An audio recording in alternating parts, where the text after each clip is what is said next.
again. Of course, today we've got the Geelong Cats taking on the Fremantle Dockers down there at GMHBA Stadium, which is going to be a cracker of a game. A game that we are looking forward to today. Who's going to win? That's a good question, but we're going to find out not too far away. Bounce of the ball, 4 minutes away. So we are pretty quick to that. Let's just have a little sneak peek on the lineups, and there we go. Bailey Smith is new in there for the Cats. Jai Clark is the sub. O'Sullivan, Henry, Humphreys, full backs. Guthrie, Blickfast, Stewart, the halfbacks. Smith, Holmes, Dempsey, the centres. Close, Myers, Stengel, the half forwards. Neil, Cameron, Dangerfield, the full forwards. And of course, De Koning, Atkins, Connor, the forwards. Followers for the Catters.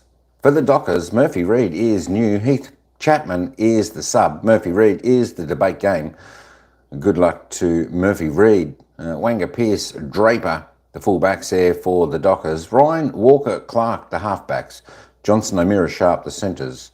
The halfbacks are Reid, Frederick, Switzkowski, and of course Jackson, Tracy, and Amiss are the full forwards, the followers. Reid, Sarong, and Andrew Brayshaw, who I heard has signed up as a Docker until 2031, I should say. 3031? Holy moly, that'll be a bit long. Anyway, that is the lineups. We're 3 minutes before we get to the bounce of the ball.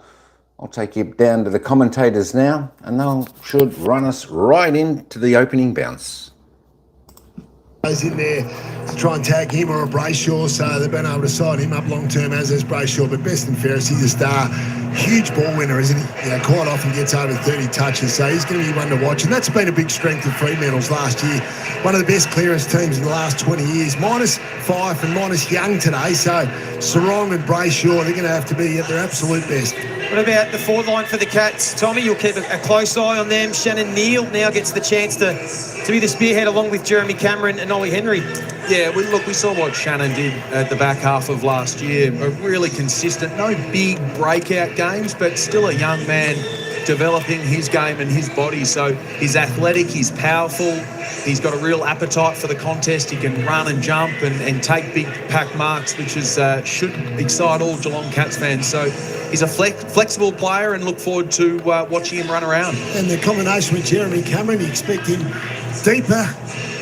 Look, I expect Jeremy to play how Jeremy does. We know he likes to get up the ground. It's a big strength of his. He's got a great tank. He's a quick player and really hard to match up on, particularly when he's got a full head of steam running back to goal. And I think that's certainly something that he likes doing, because it helps the side with their ball movement, but it also helps him get really impactful inside forward 50. What about Patrick Dangerfield, the man there, the skipper, the balance between midfield and forward? Expect him to play a bit more forward early in the season? Well, he's named to start down on the forward line, so that's certainly going to be interesting. He warmed up with the forwards. I expect a fit and firing Patrick Dangerfield to still run through the midfield. I mean, he's so, sort of Max Holmes-like in a way that he's built out his game. So there's another one to watch. But, I expect him to spend a bit of time in the midfield still. Just saw the great shots overhead of GMHBA. It's probably not as hot as was predicted at the moment. Now, that still might come through when the sun breaks through the clouds. But at the moment, conditions are going to be pretty good considering what they thought. So we will still have longer breaks in between first and third quarters, an extended time. But otherwise, pretty good conditions at this time of year. And as we said, Brandy, two teams that will be expecting to finish towards the pointy end of the ladder come the end of the home and away season. What are your expectations today from these two sides? Yeah, actually a big loss, Hayden Young especially, and Matt Fife, of course. Shea Bolton, unfortunately, the new recruit across from Richmond. So I just lean in favour of Geelong, even though the last two trips here, Fremantle have won. But round one, or opening round, whatever we call this, throws up surprises, as we saw Thursday night. No one would have expected Richmond to win. Fremantle, they've won their last two times. They've played down here under coach Justin Longmuir, so they won't fear GMHBA Stadium. Alex Pearce, the skipper, great to see him fit and available. And we're only moments away from the first bounce. Tommy, what are your expectations? What are you thinking this afternoon? Well, for me, it's going to be won and lost through the midfield. Fremantle are clearly a really strong stoppage side that like to take territory, as do Geelong. So their numbers aren't as overwhelming from a pure football sense. But I'm looking forward to that part of the game. I'm also looking forward to seeing how each team attacks. You know, Fremantle like to use the middle. Geelong historically use the outside. Big storyline late last year was Tom Stewart. You know, when he got thrust into the midfield. These two teams played each other late last year over in Perth, and Fremantle opted not to tag Tom Stewart. They are a very structured team, so we see Johnson there beside him. That's going to be one to follow throughout the day. We talked about Bailey, whether it be on the outside or inside, and he's line to hold. He's starting the forward line. So we're underway, round one, GMHBA Stadium. Luke Jackson gets the chance to start in the ruck. Liam Reedy forward, and De Koning, the ruck for the Cats this season. His kick marked by the former Cat, Jordan Clark. As we spoke about pre-game, Patrick Dangerfield starting forward. Clark played 32 games for Geelong a few years ago. Now integral member of Fremantle's back half as they do start to go sideways early. Brownie, you're going to keep an eye on the ball movement and run themselves into trouble. Yeah, that's right. It's obviously going to be challenging early when the defence is switched on, but it is a narrow ground. But they've got to take that first option. Just can they get that 45, take some territory, not long down the line, which will play down in Geelong's hands. Matchups for both sides will be fascinating. Mark O'Connor looks like he's standing next to Brayshaw. Here's Clark again. This is where they're so strong, Fremantle. From clearance, they get their handball chain going. Jackson involved a couple of times. Switkowski's out goal side. Amos presents. He decides to give one more handball. And now Johnson will go deep inside 50. Frederick almost plucked it with the one hand. Couldn't quite. Here's O'Sullivan playing just his second game for Geelong. Getting a little taste of it last season. And Pearce, who has that match up on Shannon Neal early. Umpire lets them play. Switkowski breaks through the 50. Will have a crack, but he'll go across the face and out of bounds. Underrated player, Switkowski is a key for them at ground level. They need to improve that part of their game in the forward 50. He can kick goals, he can hit the ground level ball really well. Needs to be supported. Frederick, Danfield, need to join in. Fifth in the best and fairest last year, Sam Switkowski. One of those highly rated players internally. As you mentioned, everything you can do with and without the footy. Here is Bailey Smith, and straight away he's going to get his first free kick. Nice round of applause from the Cats fans. Of course, the Cats acquired him, trading picks 20 and 40 in last year's trade period, and nice mark from Walker. Got 15, play on. You know, the umpires have been red hot on these 15-metre kicks early in the season. Clark to Ryan.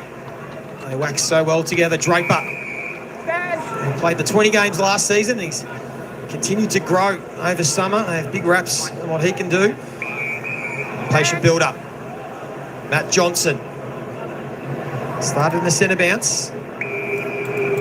Happy to be patient for Clark. Not a lot of movement inside forward 50. We've seen this a bit with Fremantle in their back half, like to chip and mark and get to the midpoint in the ground and then go long. Which he's forced to do now.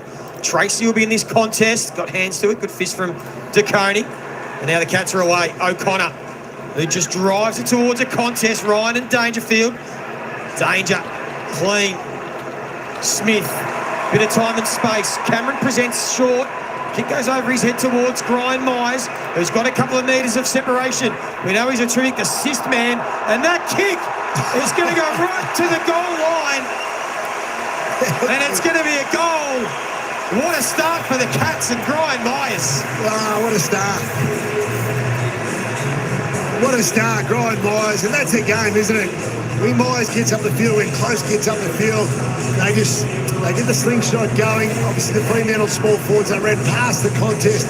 Geelong was able to quickly sweep it out, and then Brian Myers is one of the great finishers. Goal of the year contender in round one, Tommy. Absolutely, Brandon. He's probably one guy that we failed to mention who's such an important and integral part. His ability to be able to get up the ground and then so quickly get back to goal and be effective in front is Brian Myers' game.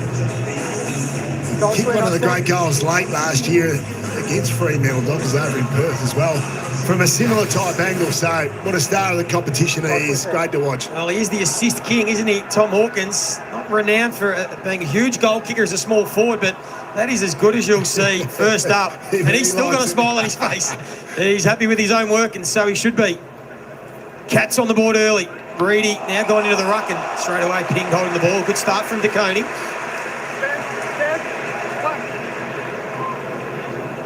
Stewart ran himself into trouble, but able to get out of it to Zach Guthrie. And the headband boys all combined to Koning. High kick to Neil. And Fremantle through O'Meara, and now Johnson again. Thought about going long to Tracy. Delayed the kick, and in the end, it wasn't favouring Tracy, who's given away another free kick. That's a great example of the width we talk about here at GMHBA Stadium in terms of Geelong gets set behind the ball, you play into the opposition's hands sometimes doing that. Here's Lawson Humphries, the debut season he had coming into the side, round 16. Looked more than comfortable. Henry, this is Jack Henry. Now the Cats just looking to be patient. Brian Mize, never been in the All-Australian squad. Tom, I reckon this might be the year that he gets the appreciation he deserves. You mentioned before how important Brian Mize is as the Cats continue to build it up patiently. Yeah, absolutely. I mean, we love ball users in our game, and he's one of the best. Here's O'Sullivan. Quite the best ball use, but Pearce couldn't take the mark. Now it's live at ground level. Dangerfield again. Clean hands, close. Stengel, chain of handballs. Normally creative. So is this man Cameron, but well done from Sharp. Got there in the nick of time, although it's still live. Close. Handballs and Sarong happy to take the tackle. Got to get themselves out of trouble here, and they do in the end through Sharp, and another no 15. And Frederick's handball sloppy. Good energy, good work, great from both teams early. Held up well there, Fremantle deep in defence. As if Geelong were going to score again. Bailey Smith involved. So the two players playing their first games at their new clubs, Murphy Reid, Bailey Smith, both got the headbands. Breedy. Spilt possession. The headbands seem to be coming back in fashion, fellas. Didn't rock one, Tom. You were the only one almost at the Cats, Tom, that didn't have one. There's plenty of them out there. Holmes goes in low and hard. Here's O'Driscoll. Fremantle fans will be hoping for a breakout season. Kick to a contest. Jackson has to compete against two. Did pretty well, but Stewart, too good. Dangerous spot. Big pack of flyers. Smith took possession. How will it bounce? It'll bounce. It'll go the wrong way. Good lively early. That's a challenge there. Tom Smith.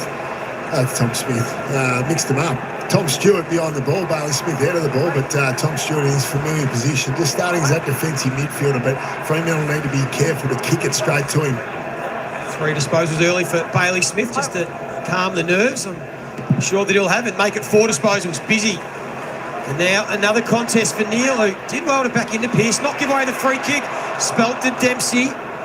Jordan Clark, goal-saving tackle.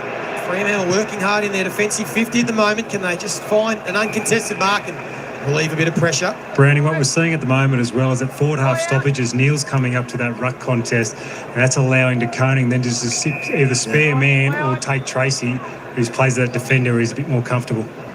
Draper, happy to take territory. Sarong. And now they're off and running here, Fremantle. They're out goal side. O'Driscoll has Brayshaw, and he's got some grass. He can pin the ears back, take a bounce, get to 40, and get the first for the Dockers.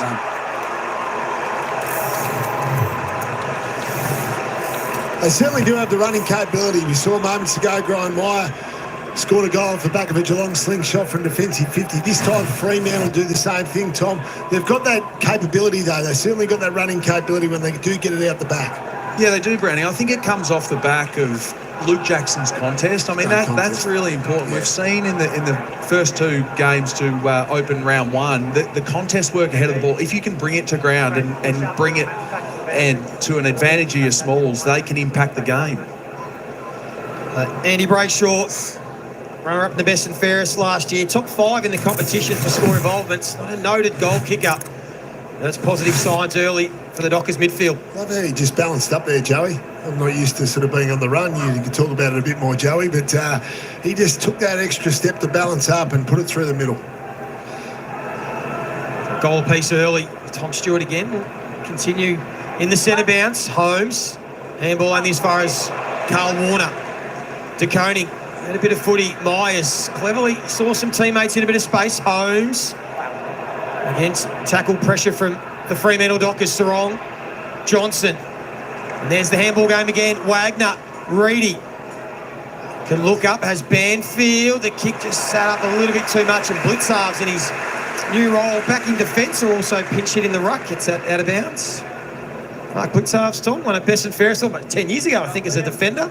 Play a bit more back this year. He has. He's won 2. He's playing in the ruck now. He's a bit of a, again, unicorn. He plays multiple positions. Sarong couldn't break through the 3 Cats tackles. Haley Smith's been really busy early, and now Dangerfield. Free kick. 60 out, open forward line. Cameron's working hard. Kick towards Bowes, who pushed hard forward. Now have a shot for goal from a slight angle. Well done, he identified that. This is that free kick. Around the body, screws it back just enough. Cats have got a couple. One of these developing midfielders, Jack Bowes, come along really well last year, I think, developing that younger midfield. They're going to take over. Joel Selwood, of course, retired a couple of years ago. Dangerfield playing a bit more forward time, so it's important they keep developing. Bowes was good. Ruin when he was in there. Steve Nevin will be out there today. Just one of a number of guys just coming along nicely, Tom. Yeah, he is. And I mentioned Blitzarves and his versatility earlier on. Jack's a similar sort of player, can play that high half-forward role, come up in and impact the midfield. So he's got a beautiful beautiful engine, kicks the ball really nicely. He's a smooth-moving player. He cemented himself in the Cats midfield last year. Averaged 18 disposals, almost 5 tackles a game, 3.5 clearances. His 3rd season at the Cats. Changing the guard, you see there, Holmes in the centre bounce, Nevitt in there. And there's Atkins with some grunt, tried to get it to Nevitt. He's tackled. And he was dispossessed. O'Driscoll held on to it for a little bit too long. Loose ball. Humphreys always looks so composed, has some support from Guthrie. Low flat ball, Dangerfield. Already looking dangerous in that forward half. And Pearce, little fumble. He looks good, Dangerfield, as a target. Jeremy Cameron pretty close early, hasn't touched the ball yet. Neil's provided a really good contest, big match up against Alex Pearce.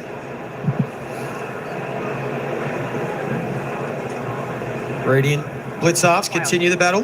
Blitzarves gets some territory. Heard the call from the umpire early, not 15. Swikowski stripped. Humphreys, tumbling ball. Cameron played for the free kick. Umpire didn't blow the whistle. Dangerfield off a standing start. Go across the face. It's a big match-up for Draper in his 20th game, isn't it? Manning Jeremy Cameron. He's doing a good job so far. Slight build, but seems to be really good with his body work in a contest for such a young key position player. Dangerfield just one of 4 30-year-olds out here for the Cats today. So they're changing the guards as Jai Amos. Positive sign, strong contested mark. Even numbers ahead of the ball now. Do they go quick?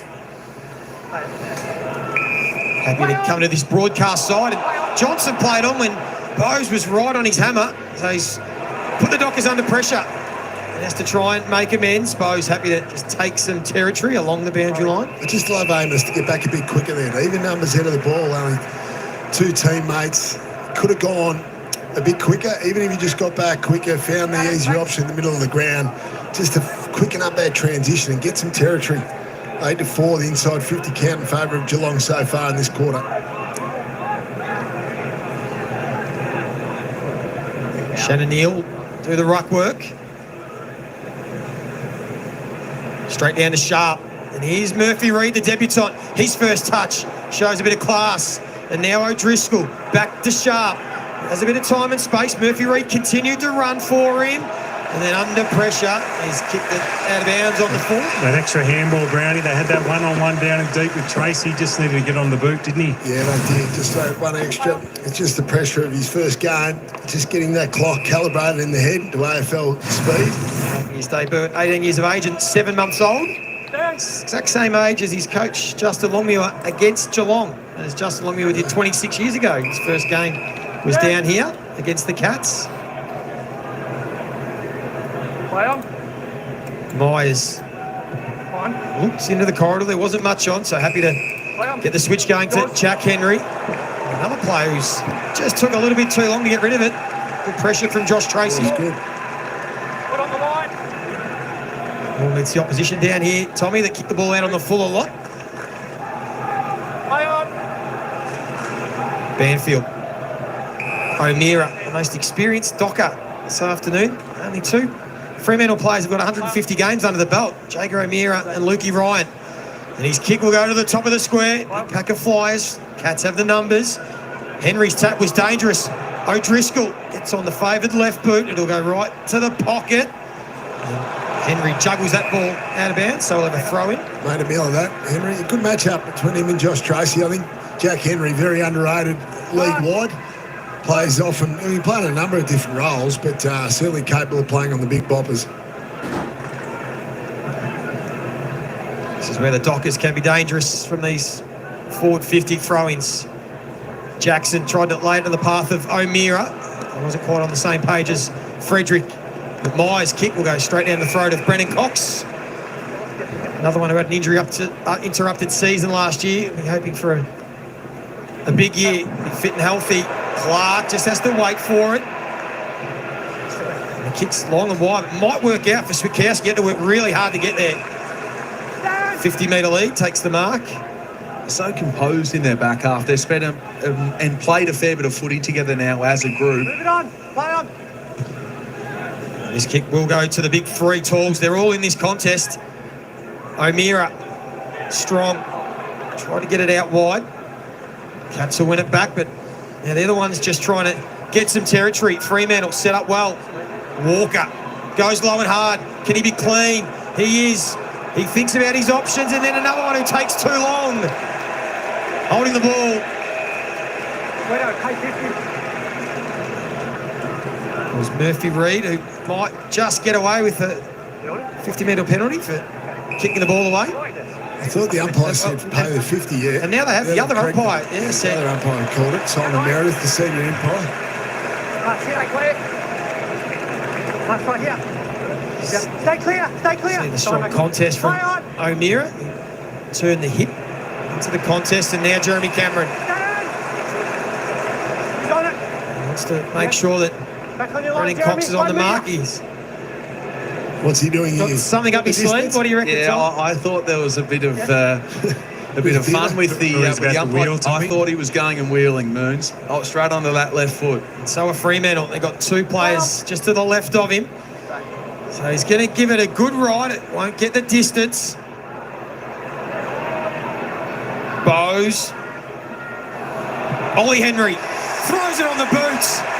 And that's what he can do. Clever finish. Yeah, he's very classy, Ollie Henry. Knows where the goals are. One of those players that's not a high output, high possession sort of guy in the forward half, but he's brilliant in a contest, take his opportunity when he can, and that was a beautiful finish under pressure. It's got to be better than that. Outnumbered back there, the Fremantle players. They just sort of, a lot of players just stand there watching the ball. I feel like Geelong were willing to get in and grab the hard ball there. Good finish there.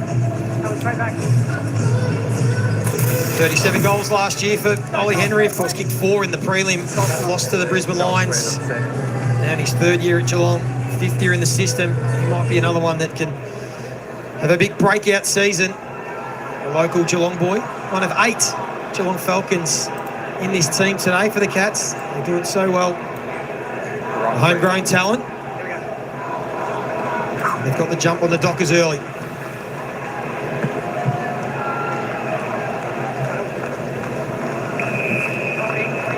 Stewart give away the free kick and then just cop one. After that contest, he's slow to get to his feet.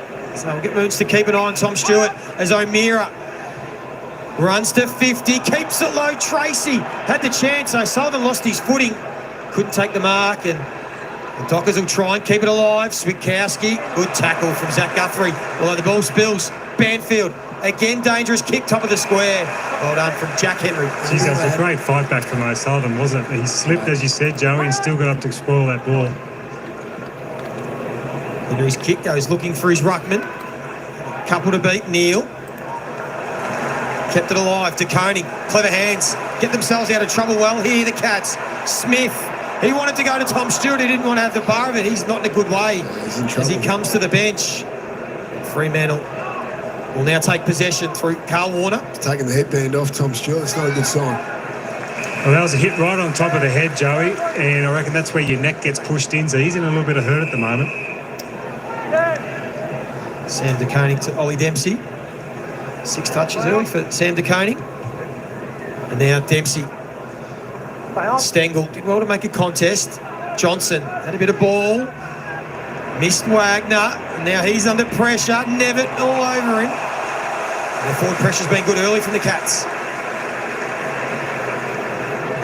Yeah, it's been impressive.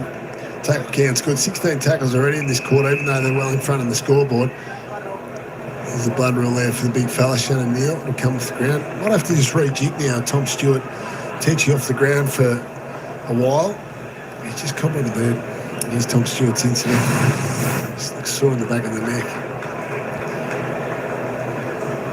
Accidental, but one of those footy innocuous incidents that happens. But you can see Sam De Koning there wanting to get him back behind the ball loose, which obviously then gives Fremantle the numbers in and around the contest. So it'll be interesting to see how their ball movement changes with Sam De Koning being in that position.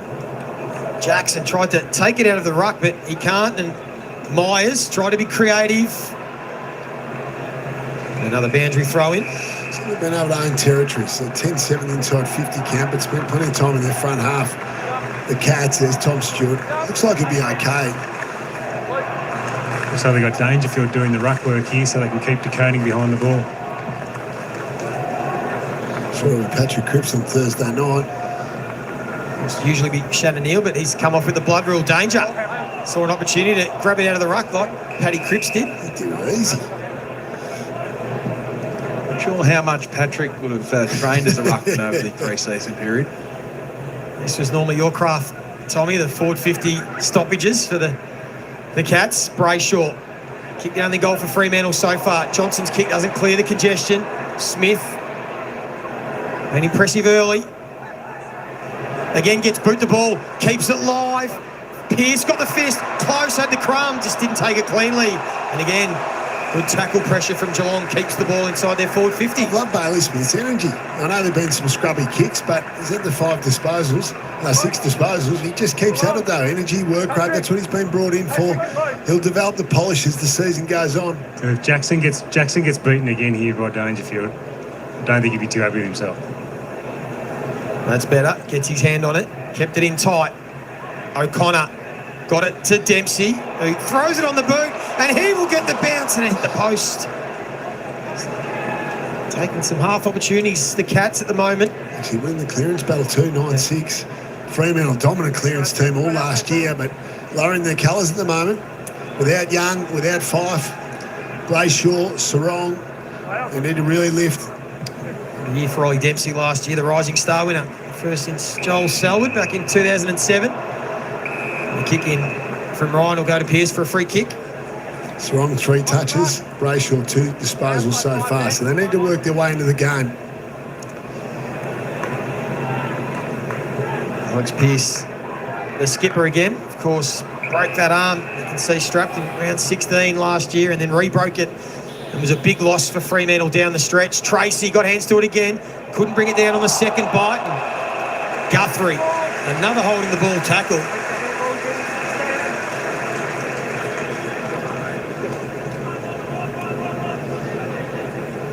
Intense first quarter from both sides. Pressure is high. Guthrie, happy to go long down the line there. Is Brennan Cox able to nudge Dangerfield under the ball, take an intercept mark.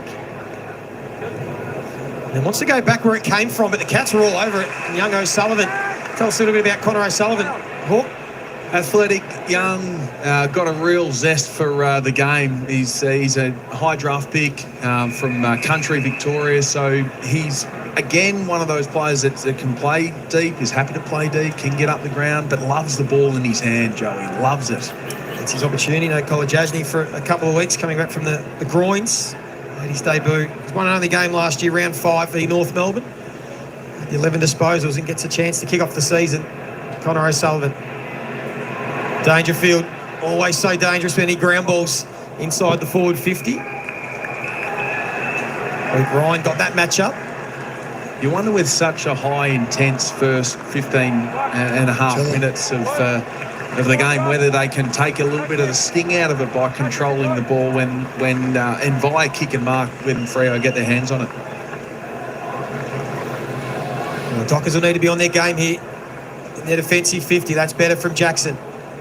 O'Meara sweeps it wide. Wagner just got the fist to it.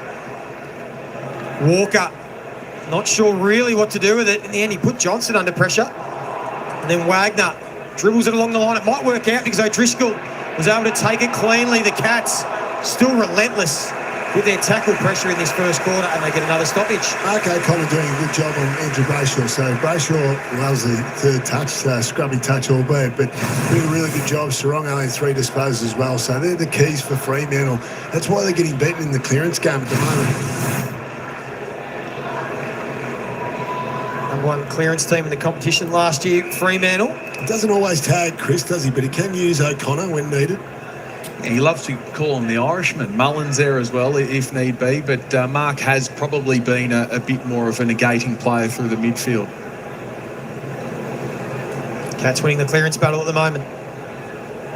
Jackson tries to take it upon himself. And now Brayshaw does get a little bit of time and space. And here they go with the run. Reid made it work, throws it on the boot. Guthrie has to be courageous, did it well.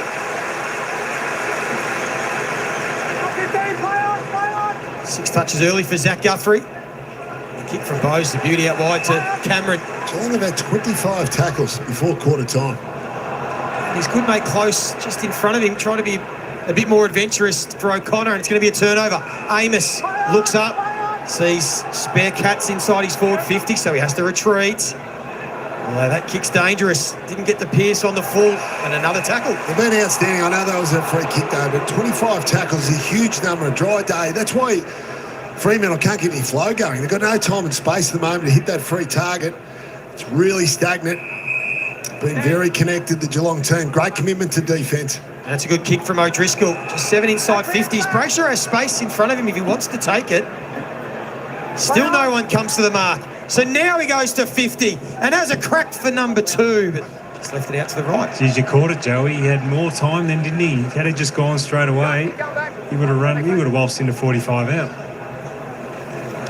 Steve Saunders down there doing the treatment on Tommy Stewart. You can see they're working on that neck, so that's where you get hit on the top of the head and it just pushes all those neck muscles right down into yourself. So he'd be a little bit sore at the moment, Tommy, I would have thought. How are the conditions down there, Moons? Sun looks like it's breaking through. They're just starting to break through now, mate. So it hasn't quite got to the 33, 34 that we're expecting at the moment. It's been overcast today, so it's been nice, but the sun has just started to pop through, so we're just starting to get a little bit of heat down here, particularly sitting here in a suit, Joe. You're lucky you're not getting the ball to the back of the head. The view from here, Moons, you're under a bit of pressure. You might need the floppy in another hour or so. Brayshaw wrapped up. So ball winners this first quarter, Zach Guthrie, the 7. Bailey Smith, as we mentioned, 7 disposals, a couple of score involvements. Jack Henry and Humphrey, so the defenders for the Cats. Jai Clark and Matt Johnson, 11 apiece for Fremantle.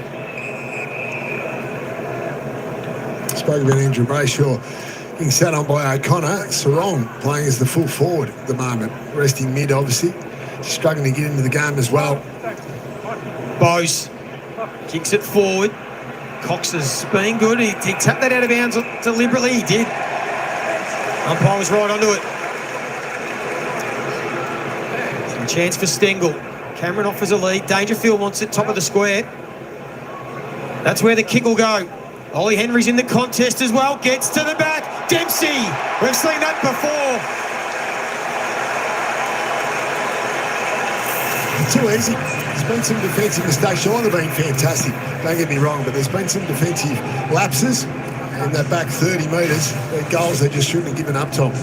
Yeah, we see the beautiful finish by Ollie Dempsey. We also saw the goal earlier on by Jack Bowes. Now, that comes from off-ball winger position where they roll forward and try and be impactful in the forward half. So look for that to continue. Guys like Bailey Smith on the outside. Ollie obviously just had the finish.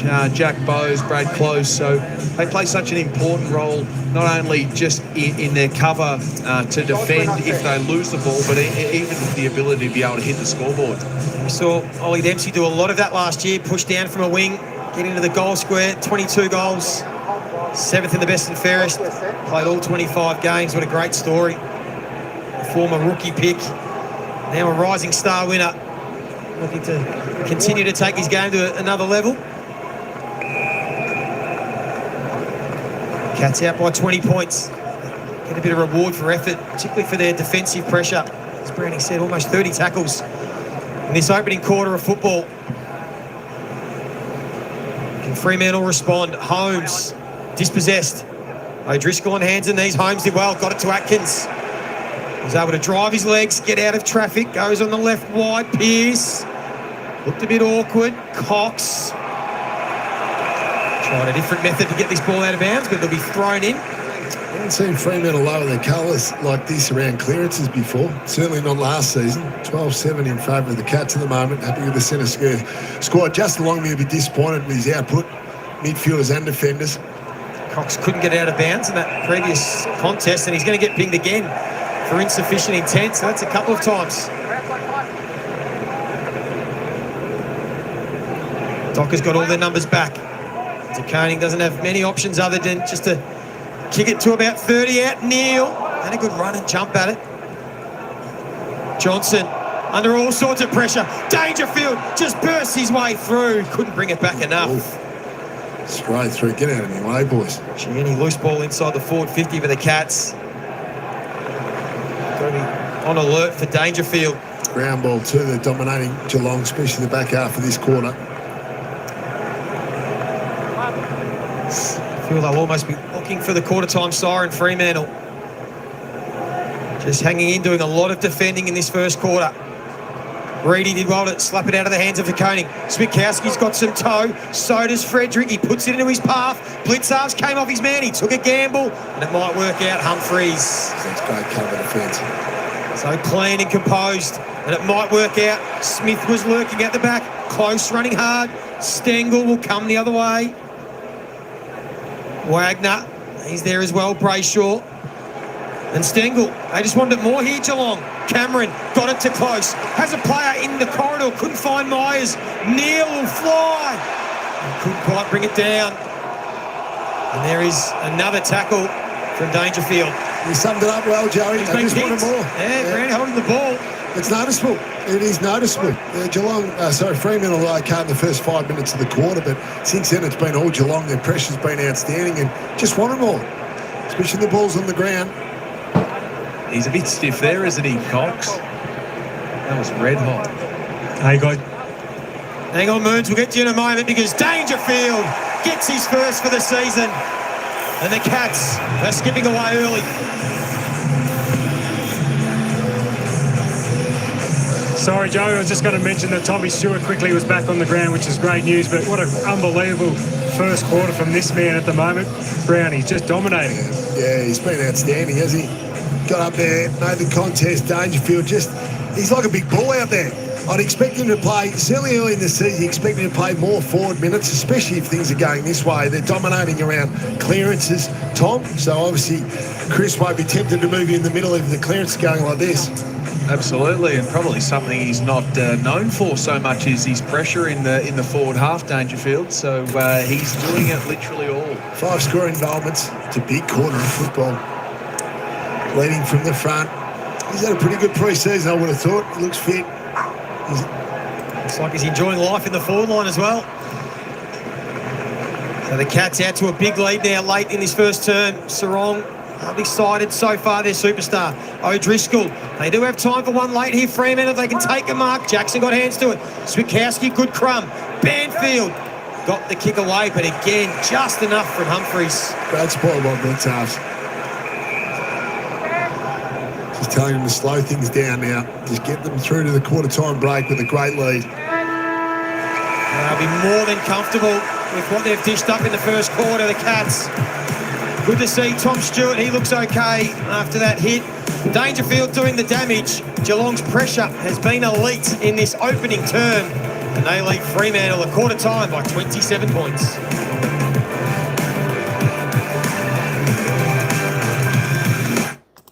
Surprise prize is back at Macca. And g'day everybody, welcome in. First quarter, I tell you what a cracking quarter by the Catters, 5-4-34, leading the Fremantle Dockers 1-1-7, flag mantle. I'm not sure about that, Eddie G, the way the Cats are putting the pressure on Fremantle. Tell you what, it's a good game, both teams giving it a crack, both teams putting actually reasonably good pressure on, but the skill of Geelong so far, I tell you what, their pressure is off the charts, Geelong. Off the charts. They're giving Fremantle not much time and space. Not just the pressure, but the perceived pressure that the Cats are putting on. It's just immense. It's incredible.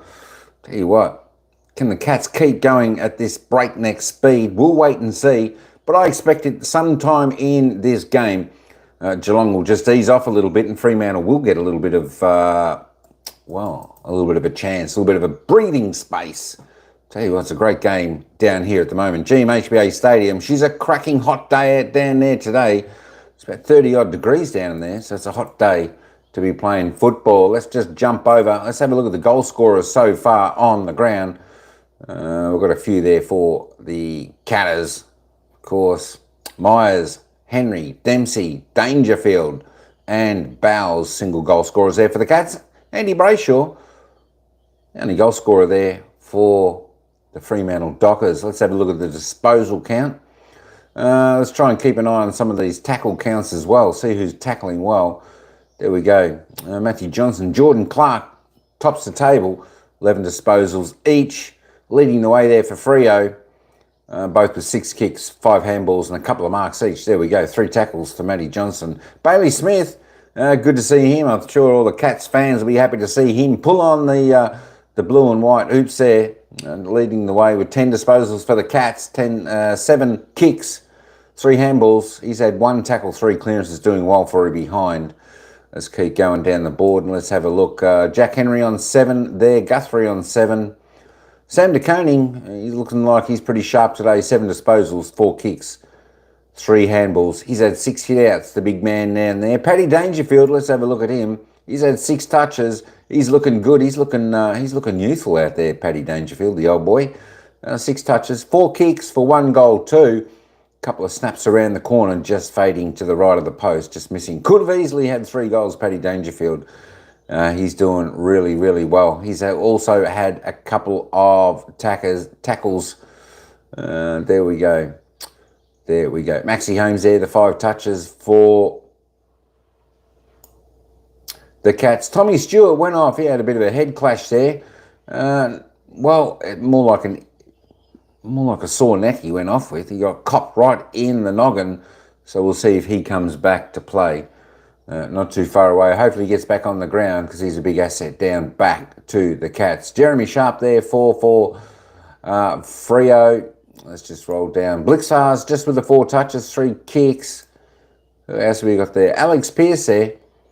3 touches for the Dockers, 2 kicks, 1 handball. Liam Reedy, they going pretty well there for the Dockers. He's laid 4 tackles.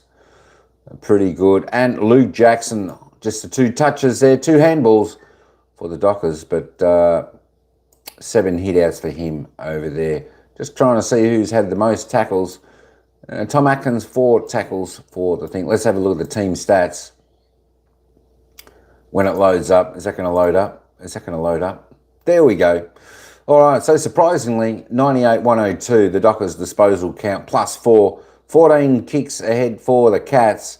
And Dockers trying to get out with the handballs, but the pressure is a little bit too much for the Dockers at this time. 15-10 inside 50s for only 2 scoring shots to the Dockers. 9 scoring shots inside 50 for the Cats. So they're looking pretty efficient going inside of 66%. That's very good. Free kicks, 9-3. The home team leading the way there. There we go. Tell you what, the umpires are red hot today. Hit-outs, clearances, all pretty even there. 11 in the hit-outs. Of course, the clearances, Cats by 3. Centre clearances just by 1. Contested possessions, 40-32. Both contesting the ball. It's a hard-fought, contested game, this one. Uncontested, there we go. So the Dockers leading in a fair few of the stats, but when we have a look at the Cats, they're dominating the play by a fair way here. I want to just jump down and have a look at the tackle count for the first quarter. She's pretty high. Have a look at that. 33 tackles for the Cats. 12 tackles inside 50s. That's more than some teams have in a game. So you can see the Cats on fire in the first quarter. 18 to the Dockers. Just 2 inside 50 tackles. All right, let's get back to the scoreboard. We'll take you back down to the ground. Ryan, how you going, brother? What's happening? Tina, Addie G, Carly, and everyone else. Simply Nanette, who popped on in.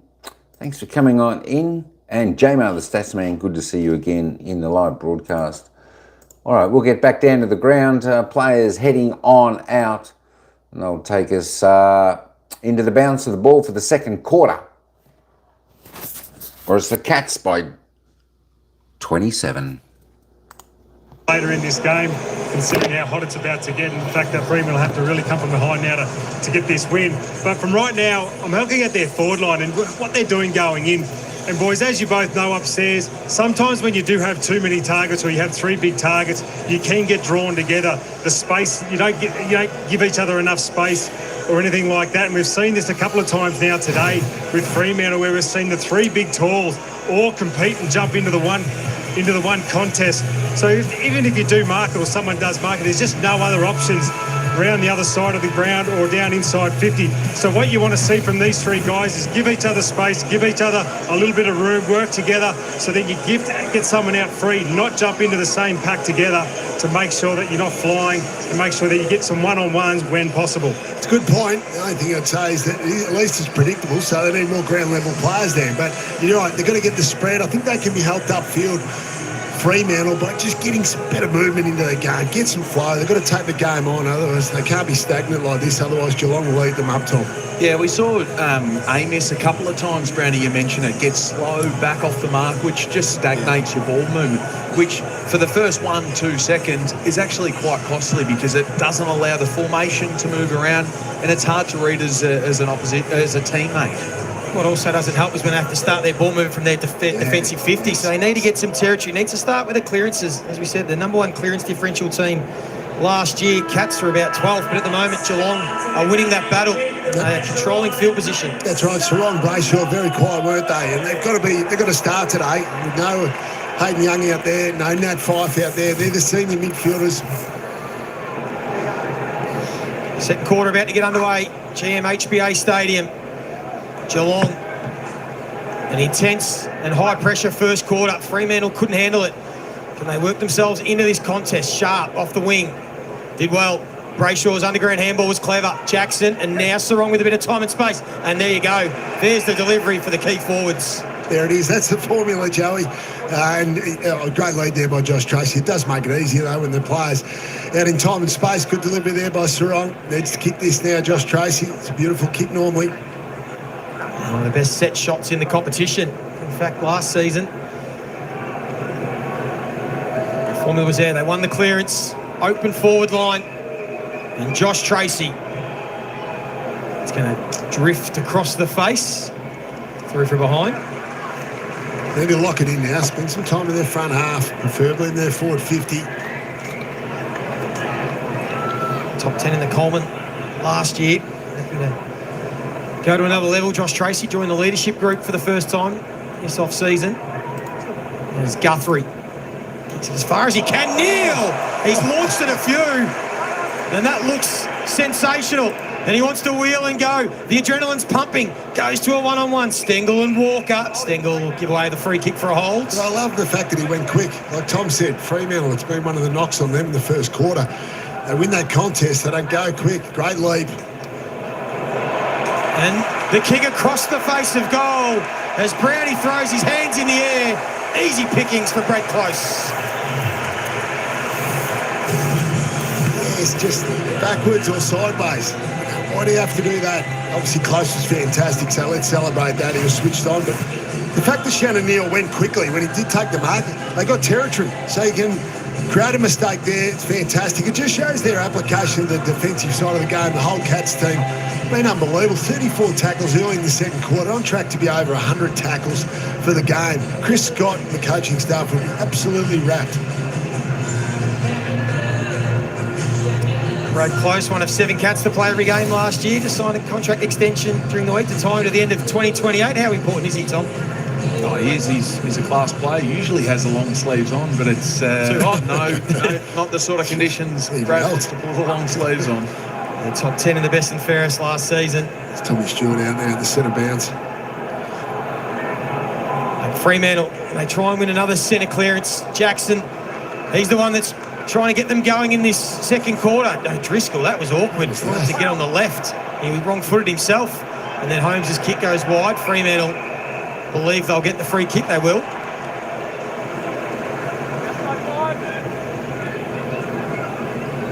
Brayshaw coming up for disposal number 8. Kick one, but chopped off again from Dempsey. In control at the moment, Geelong doing it with ease. And they'll look to switch, spread the field, force Fremantle to defend. Jack Henry to O'Sullivan.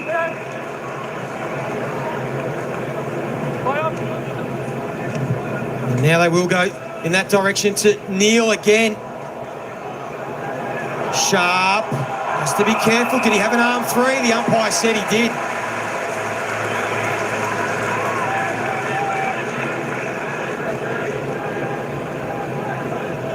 Fremantle, no answers yet for what Geelong have dished up to Coney.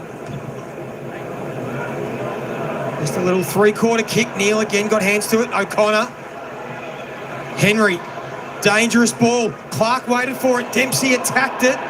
Still alive. Myers tried to tap it into the path of a teammate.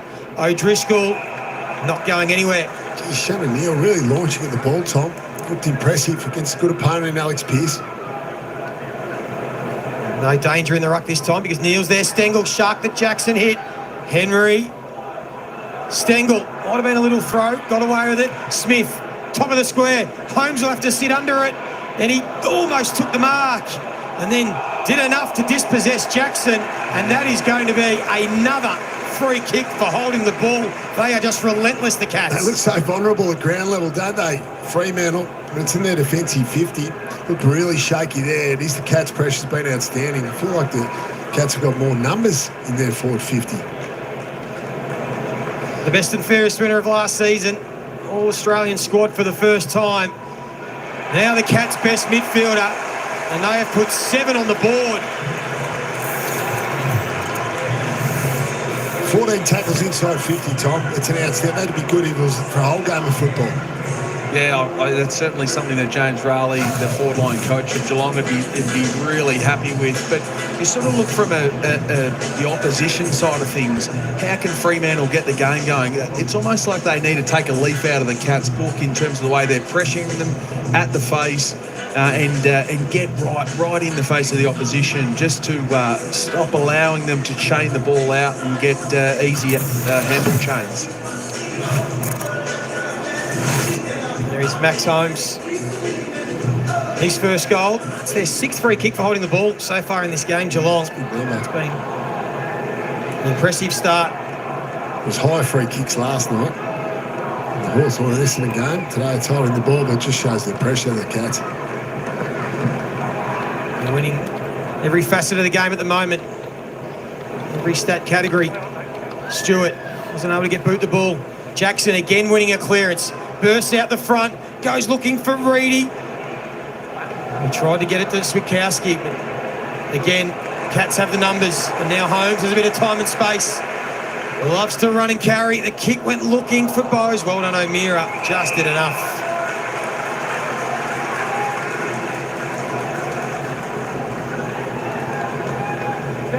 Bradley Smith now with the 11 disposals, 4 score involvements.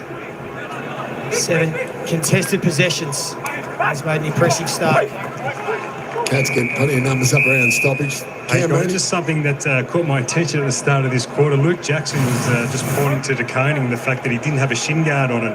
I'm not sure if he was calling him mad or calling him soft brownie. I think you're mad if you don't have a shin guard on. I think so. Tough job. A fair bit of ruck time this first half, Luke Jackson. Clearances have evened up a little bit, 13-12 still in favour of the Cats. Certainly winning the ground ball in contested possession battle. Jackson again. O'Driscoll looking for Brayshaw. He kept it in, but worked at it from Nevitt. He did well. Yeah, he did. Just to that point, Joe, they just look like Fremantle are getting a lot more organised in and around the contest. The hit-out numbers are starting to favour them, but they just look like they're on the move a bit more. Jai Clark, the sub for the Cats today, so Chris Scott's opted to go with Mitch Nevitt. Looking for Nevitt this year, Tom. Is he ready to break out and be another one of these Cats that spent 3 or 4 years in the system and then really burst onto the scene? I think so. Just didn't quite get his opportunity last year. Had an outstanding VFL season, and a player that looks like filling the shoes of Zach Tui with a bit more consistent AFL football.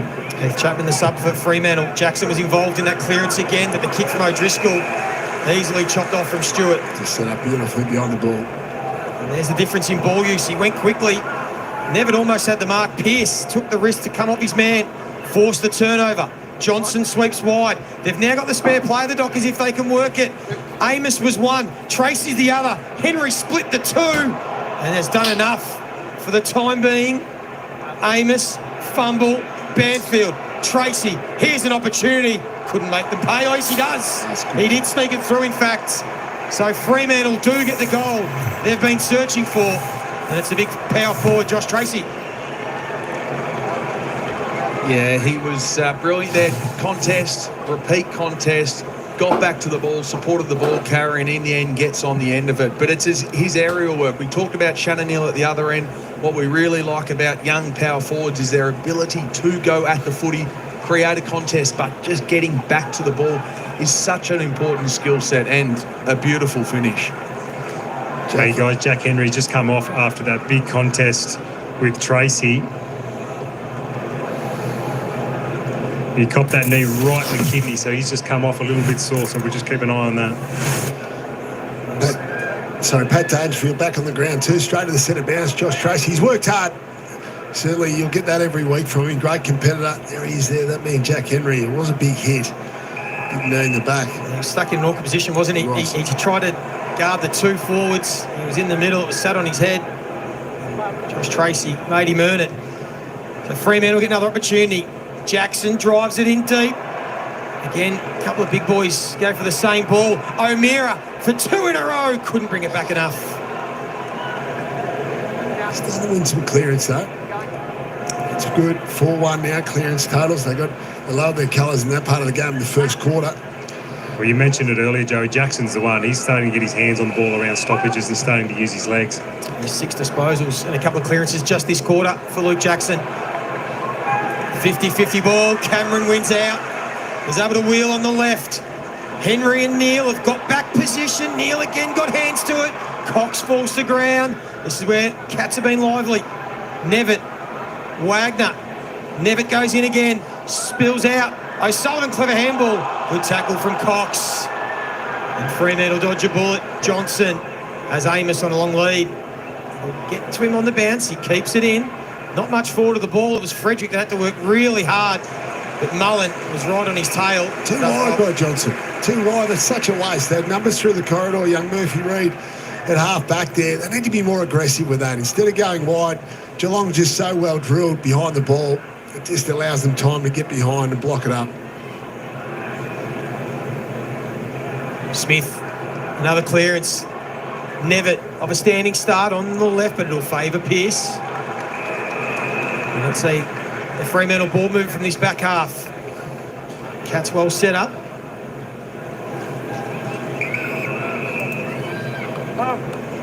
Looks happy to take territory.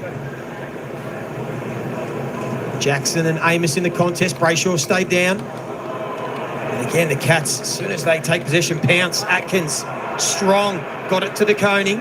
Sharp, Lost possession, had to go back and get it. The umpire's going to say he dived on it, and that'll be another holding the ball free kick to the Cats. He's a cracking with it. Yeah, he does. Yeah, very slight, tall build, but slight, but very, very good in the contest.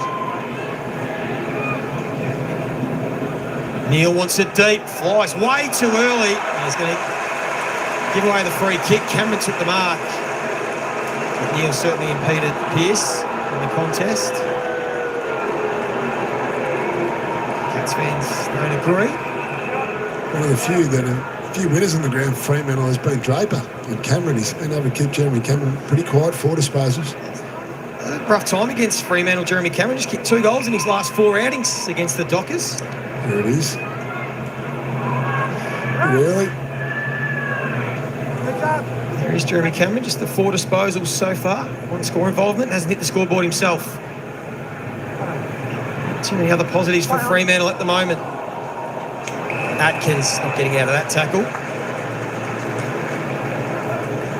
Tackle count now 45-26 in favour of Geelong. It's been a real feature. Johnson had plenty of ball for the Dockers. Now it's live. Switkowski takes Guthrie, quickly saw from the umpire.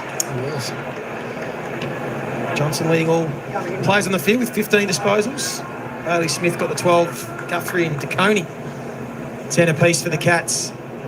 Reedy, clever tap down to O'Meara. Can Wagner break free? Wasn't able to. Switkowski, this is normally a strength. Takes the ground ball, just rushed his kick. The perceived pressure probably forced him to get rid of it earlier than he wanted to, and now the Cats are away. Nevitt. Dempsey got to him on the bounce. It is perceived pressure, Joey, because they had even numbers ahead of the ball, so that was their big opportunity. They did win the clearance, which they did through O'Meara. Switkowski just couldn't quite find that target.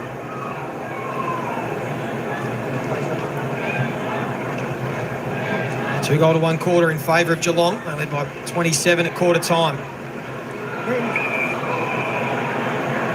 Repeat stoppage. Of course, just recapping for the Cats there.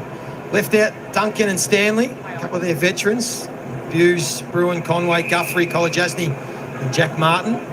All not playing this afternoon. Fremantle missing Fife and Walters. Sean Darcy, Shea Bolton, Sam Sturt and Hayden Young. That team's got a little bit to come back into their sides. Most of them not too far away.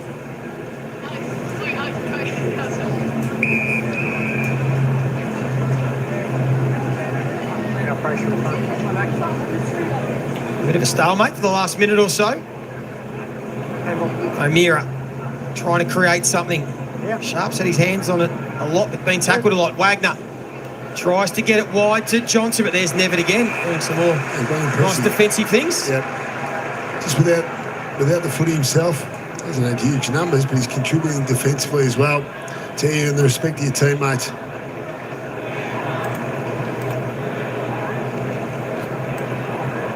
Cats first to win that ball easily. There was 2 of them that could have raffled it. Dangerfield, clean pick up. If it gets to Smith and he can break the tackle, he might be away. Clark did a pretty good job. Blitz halves, tumbles it towards the 50. Myers, this is normally where he's so clever. And he's the best in the business at setting up teammates. Yeah. And Holmes will go back for number 2. That's right, Myers and Holmes both started in that stoppage. We know Myers likes to come up as that forward, support the stoppage. Holmes was inside that, and that's the problem. You know, they can get you, once they start flowing forward, this man's just going from strength to strength, becoming a bona fide star in the competition. Max Holmes. Remember that prelim final last year when went off for that hamstring injury, changed the game, certainly turned it back into Brisbane's favour. Kicked 2 goals in a game just once last season. That was against North Knob in round 5. He's got 2 before half-time.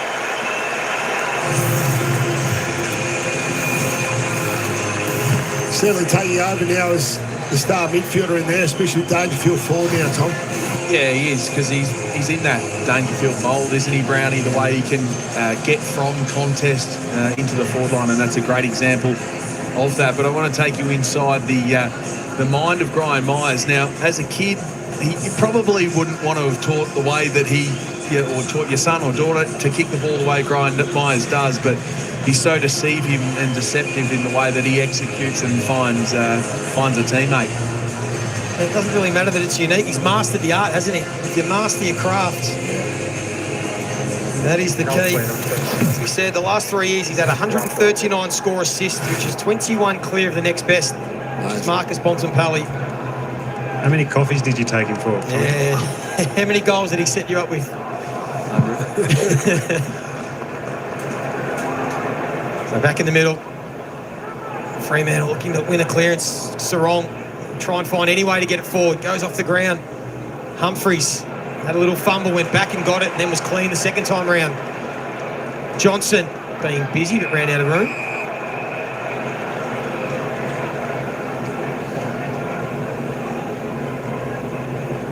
So they need to find a way to generate some more inside 50s. Just 15 so far for the game for Fremantle. Starving these tall forwards. That's better. Jackson again down to O'Meara. Tracy will crash the pack. It was Stewart that was the collateral damage, but he'll get the free kick. With courage after coming off with a neck injury to sit under that ball. Just haven't been able to score from stoppage, have they? Joey, 4 goals to Geelong, zip to Fremantle. There's Myers again, opening up the field for Blitzarves, who kicks a genuine floater, and it worked out for Stengel, who read it better than everyone else. You work on that down at the Cattery Hall. Well, he comes from that athletic background, Brownie, so he didn't have the junior development that some others had the luxury of having, I suppose.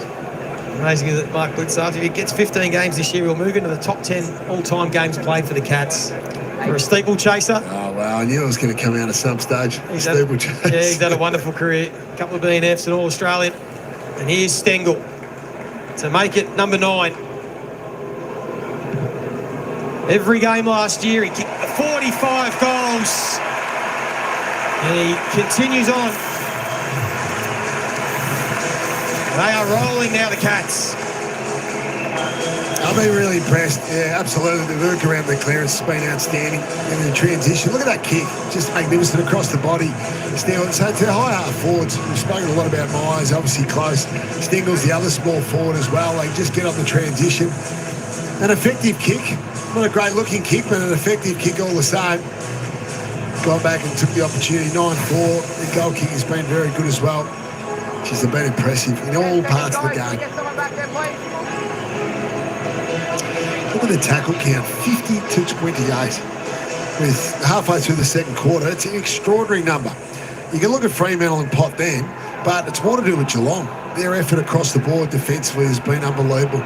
They've just suffocated Fremantle. It's a bit of a warning shot early, isn't it, for the rest of the competition? A lot of people expect the Cats to be right up there again. And Fremantle came in also with high expectations, are right up against it. Sarong and Brayshaw, they work together, and Tracy full-chested another crack. It's a kick number 2. Yeah, it's the second time, so good clearance win there. Sarong over to Brayshaw, hits that target. 10 minutes earlier, Sarong was able to hit Tracy. Now they've got to be able to take these opportunities. A little bit closer this time, Josh Tracy. Good full-chested lead. We said 4th in the best and fairest last year. A real breakout season. Another rookie pick. And that is another absolute floater. Anytime the player leans back like that, usually trouble, Tom, when it comes to set your goal kicking. It's probably one of the faux pas of kicking for goal. And around the ground, to be honest, Brownie, is the ability to stay over the footy.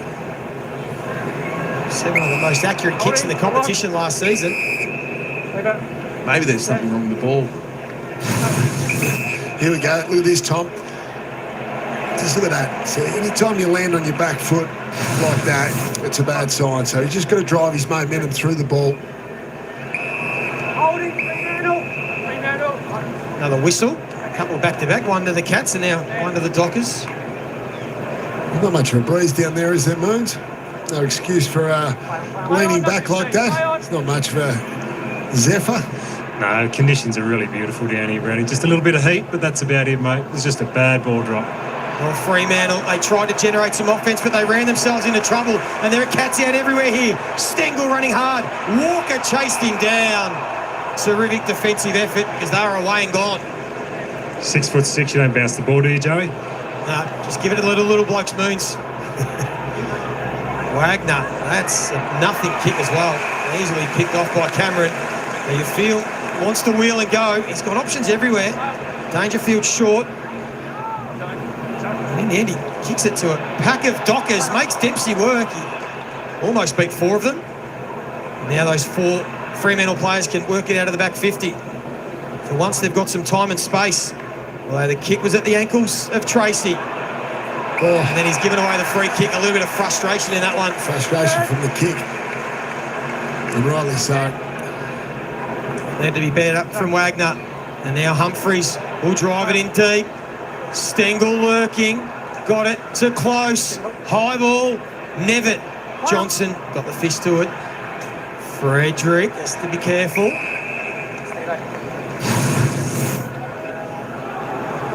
That's the free kick against Josh Tracy. It's the old-fashioned make and burn it.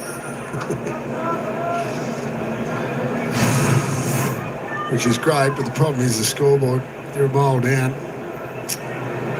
43-point margin. Trailed by 27 at quarter time, Fremantle. Cats looking formidable in this first half at home. We've got a ground level here too.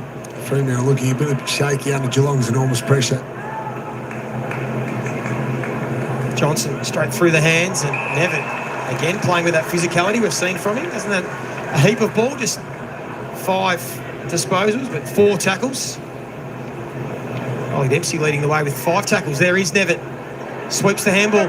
Close was first onto it. Just had a little fumble, and that's all Walker needed to win the ball back for Fremantle. Now a one-on-one. Humphreys, Switkowski. And every time there's a contest, Geelong are the first one there. Humphreys on the left. Smith, Bowes. They collide. Still alive. Fremantle just can't really clear this area. And Switkowski did well to get a fist on it, and they'll take a stoppage. Just that Bowes contest, it just sums up their intensity there by the Cats. The fantastic headbands off. Won't be the first time this season. Good effort, good contest. Then Bowes with the follow-up there, just crashed through. It's Cox ripping it off in the marking contest. Not sure if that was intentional or not. Atkins. Kick goes off the side of the boot. Marked by Frederick. Straight away goes lateral. This is the problem here, Joe. They've got to go lateral. We've got Tommy Stewart sitting behind the ball at the moment. They've got no forward line structure. The other thing, Noons, that's clear to see from here is that the Freo midfielders are just getting left behind at the stoppage. Yeah, they are. Look, Fremantle are used to these conditions too. The hot summer over in Perth. Yes, I agree with that. Just not covering the ground as well as you'd like. Frederick looks up, you can see there's a couple of spare cats inside their forward 50. Just going to be kicked to a pack. Jackson, this time doing the roving. Got it to Banfield. He did look inboard first, then decides to go alone. Not quite. It was the right option in the end, though. He didn't have much else to go for. An even 7-goal margin as we tick inside the final 5 minutes of this first half. Humphreys now starting to get a fair bit of footy up to disposal, number 11. Yeah, Bailey Smith the leader, 14. Guthrie, Humphreys, Sam McCarney on 11 touches each. It's been just an all-round performance. Actually, Fremantle's had more of the footy today, but it's been a demolition around stoppages, clearance, ground ball, certainly territory, 26-18. They can win this clearance. Wagner attacked it, couldn't take it cleanly. Cox did. Just got it away in time. Sarong, he's the one that might need to lift for Fremantle. Jackson's tried hard this quarter. Smith had an excellent first half. Got it to O'Connor, who looks up. There's only one-on-one, so he kicks it as far as he can. Coming back, Cameron. Ryan overran it. Dempsey had a little fumble. This time, Neal kicks to space. Stengel stuck out goal side and has taken the mark, and they are full of running. Yeah, far too easy again. Ground level's been sensational. They just charge forward, don't they? When they get the ball in their back half off to the races, and Geelong, the transition from your team from probably four or 5 years ago, I think of that 2020 grand final, Tom. More of a control team there now, one of the quickest teams in the competition. Yeah, it's really interesting. Stengel in the All-Australian squad last season for 2 in the quarter. That's easy pickings. And they're out to a big 8-goal margin. And we still have 4 minutes to go in the half. Yeah, just to continue that last point is that the change personnel-wise is certainly different. There's new young youth that are coming in and having an impact and contributing really nicely for the Geelong Cats. They are a bit more of a surge team, and I mentioned it a bit earlier on. And just to take you inside, Fremantle are a high possession, high handball game. So yes, they're leading disposal count, but they are a fair bit behind in the match. So Geelong are just a side that likes to kick and surge the ball forward. They were 3rd in the competition last year, points for Geelong.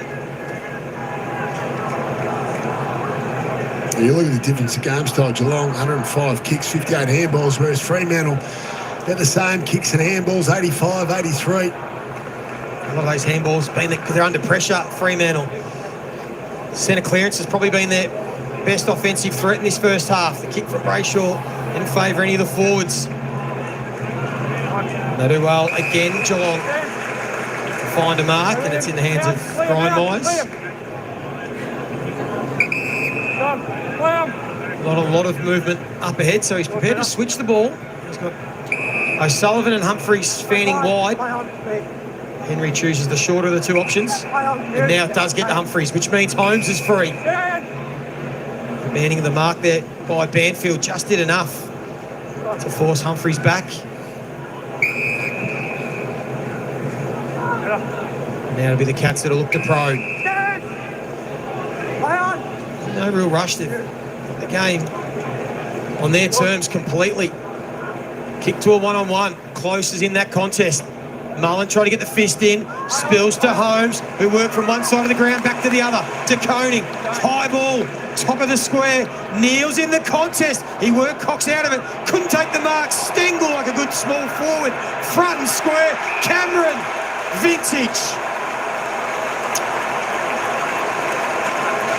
And his name written on that, Joey, from the moment it left the boot. Well, you look at the scoreboard, you could be forgiven for thinking Geelong about 50 points up. Jeremy Cameron must have had a big first half. He's been almost unsighted. It's the first time he's going to hit the scoreboard. It is a trademark of Jezza Cameron. He gets his first for the day. And the Cats have knocked up 70 before the half. Yeah, they just keep forcing the ball forward whatever way they can. Inside 50s, 28-18 in the Cats' favour. Well held by Draper, Cameron, but just keeps working hard. Ground level again. It's just been a demolition. With the balls coming to ground in the Cats' forward line, invariably, either Fremantle have fumbled or the Cats have been able to win possession. Often it's ended up in a score, quite often a goal. 11 goals for. The kicking's been accurate as well. That was an easy one.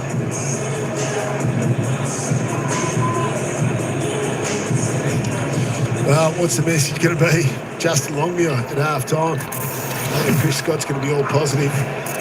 You fire one of your sprays in the first half of the first game. You only get a certain amount. So many. Holding Sarong.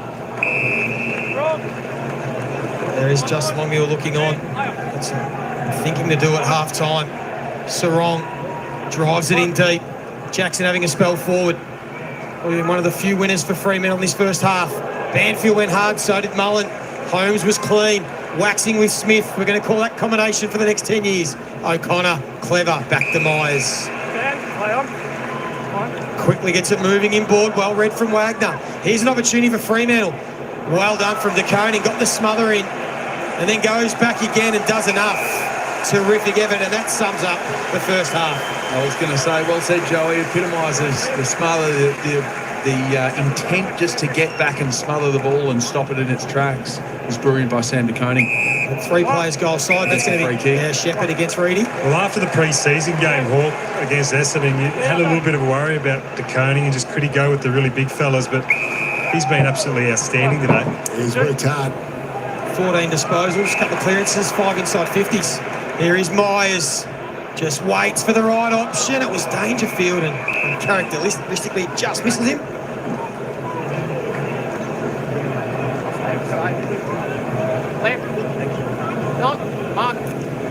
Yeah, getting back to Sam, he's not traditionally a big monster, but this is what I like about his game.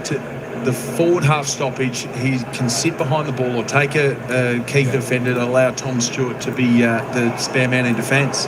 Cameron inventive. Dangerfield, ground ball inside 50. Good luck, Fremantle. Oh, he's going to be dangerous there this season. He kicks his second. Yeah, they're killing him. Yeah, they're killing him, Joey. It's been a smacking in the front half. There's a ground level. Just look at this again. So Danger starts ahead of the ball. Ball's come to ground, so Henry, very often Neil, been able to get to ground level, and quite often that ball does come to ground. It's been a Geelong player on the end of it, even though there's a Fremantle outnumber. Good work. He's been dynamic, hasn't he, in this first half? Actually, look at his scoring involvements. 7 scoring involvements, 2 goals to himself. Might just become all about quality over quantity for Danger. Tommy, as he gets a bit older, won't get the big 30s as much, but everything he can do is inside that forward half of the ground. It's going to add another dimension to this Cats offence that is already pretty good. It's 10 goals, boys, the margin. Talking about a team, Fremantle, a lot of people have them coming in the top 8, and I know it's only round 1, but great signs early. It's been a very disappointing first half for Fremantle. They just have no answers for this Cats side that are running on all cylinders. Geez, they're running. Just being here at the ground live, their running capability and the pressure has been enormous from the Cats. Just the way they've been able to replenish their stocks here at the Cats over the last few years. Of course, won the premiership in 22, prelim last year.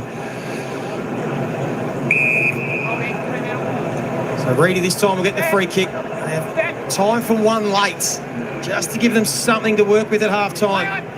Clock ticks down to 15 seconds. They're going to need a big mark. Crum is at ground level. Tracy might do it himself. O'Driscoll wants his left boot, but again, the pressure from the Cats. And not 15. So it has to stay live. Wagner squeezes it through, and this time it will be paid right on the side for Frederick. Well, to say they need this is an understatement. Going into half-time. Not many opportunities this first half. Frederick's got to put it all behind him. Just the 20 inside 50s. Only 2 goals to show. Frederick makes no mistake. Fremantle get one late, but it has been all the Cats in the first half. They led by 27 at the first break. They lead by 54 at half-time. And a healthy crowd here at GMHBA Stadium are enjoying what they are seeing.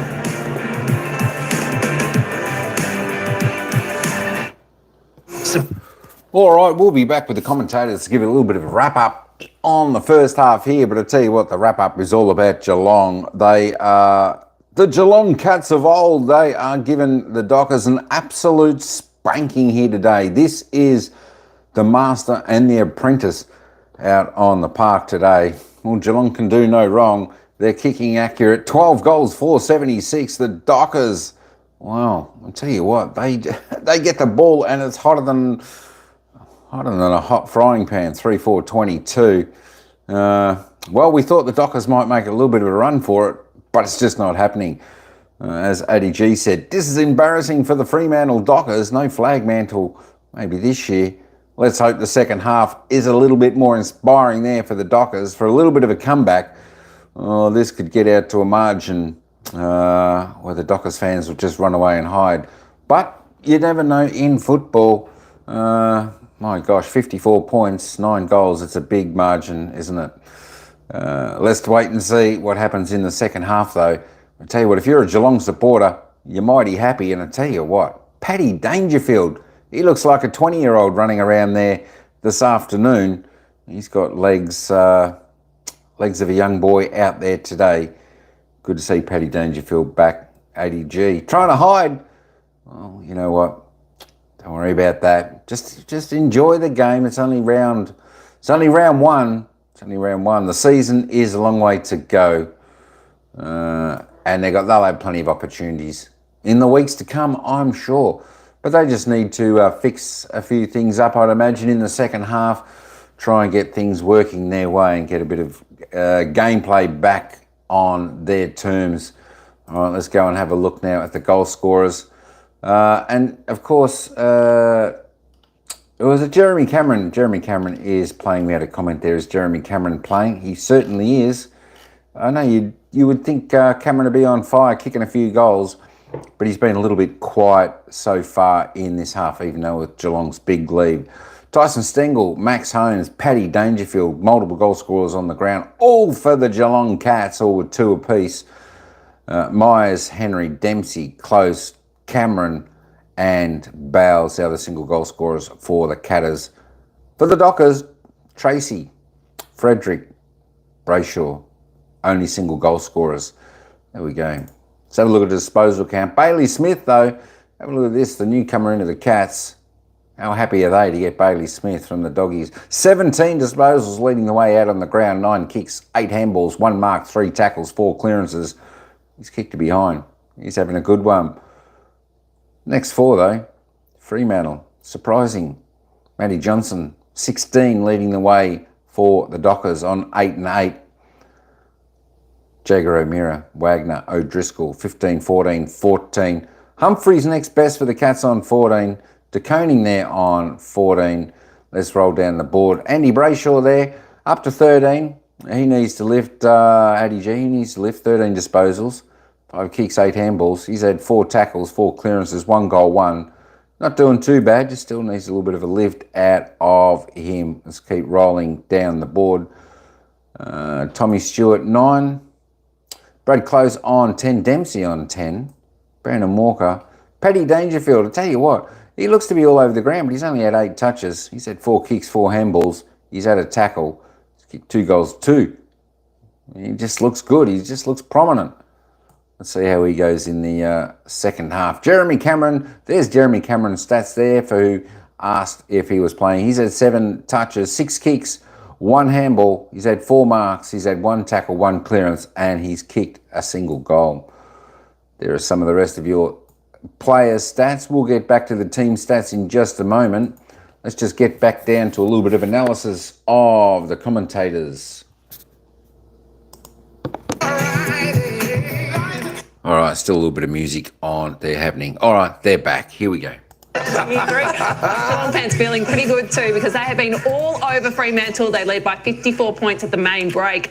12 goals for Frio's, 3 goals for, and you couldn't ask for much more from Bailey Smith on his Cats debut. Well, if you're wondering what that premiership piece was all about and what the discussion was in the off-season about the impact of this guy to the midfield, it didn't take long to have a look, did it? Half of football, and they blew them away at clearance. He had 17 disposals. He's the best player on the ground at the moment. They've kicked 5 goals to 0 from clearances. And this is why, because Fremantle don't want to defend. They're not interested in guarding a man today, exploding from stoppage. Look at this.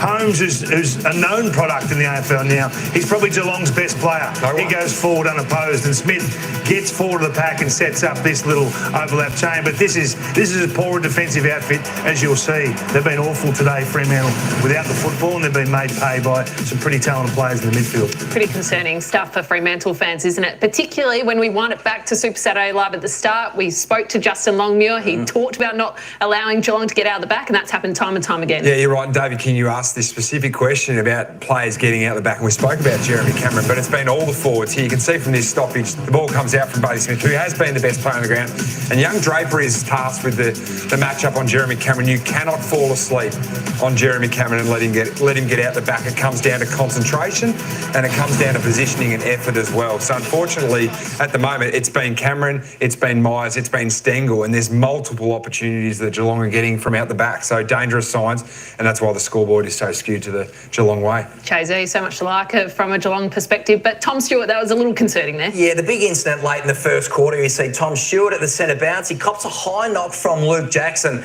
Clearly has a sore neck from that incident. You see here, so he burrows down, cops a high knock, got a very sore neck, goes to the interchange bench and gets some treatment on that. Cleared a concussion, thankfully, but it's an interesting technique, isn't it? The AFL absolutely hate that. They've changed the rules to try and crack down on it. They don't want players leading with their heads. So, Jack, do you think that Tommy Stewart's trying to draw a free kick in that incident? Oh, look, players are smart. I still think Jackson may have come in a little bit here, but the technique, you're right, is poor in this circumstance here. You would love to see him step over and protect him, but look, I don't think that he'd be trying to draw a free kick, but certainly you mentioned, Jay, from an AFL perspective and a visual optics side, they wouldn't like seeing neck injuries like this. It's not a good look.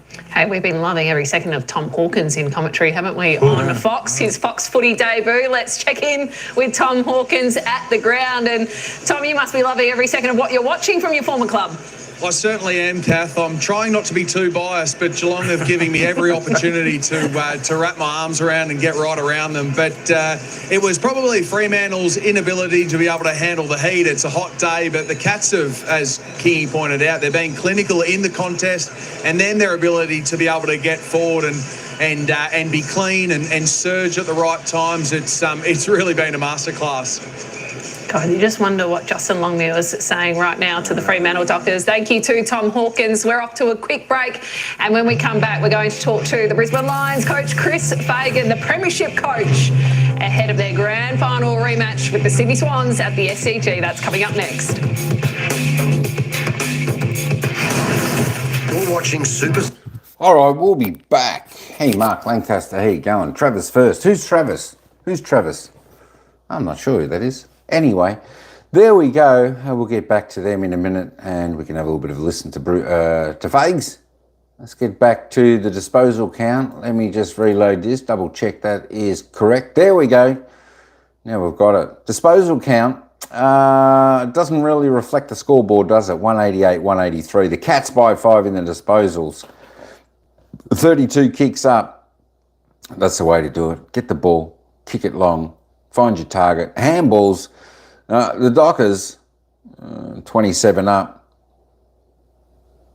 Cats putting him under pressure, unable to get the kick away, so they're trying to handball, link up, get a little bit of run, but just too much pressure. 29 inside 50s for the Cats, 16 scoring shots. That's pretty good, isn't it?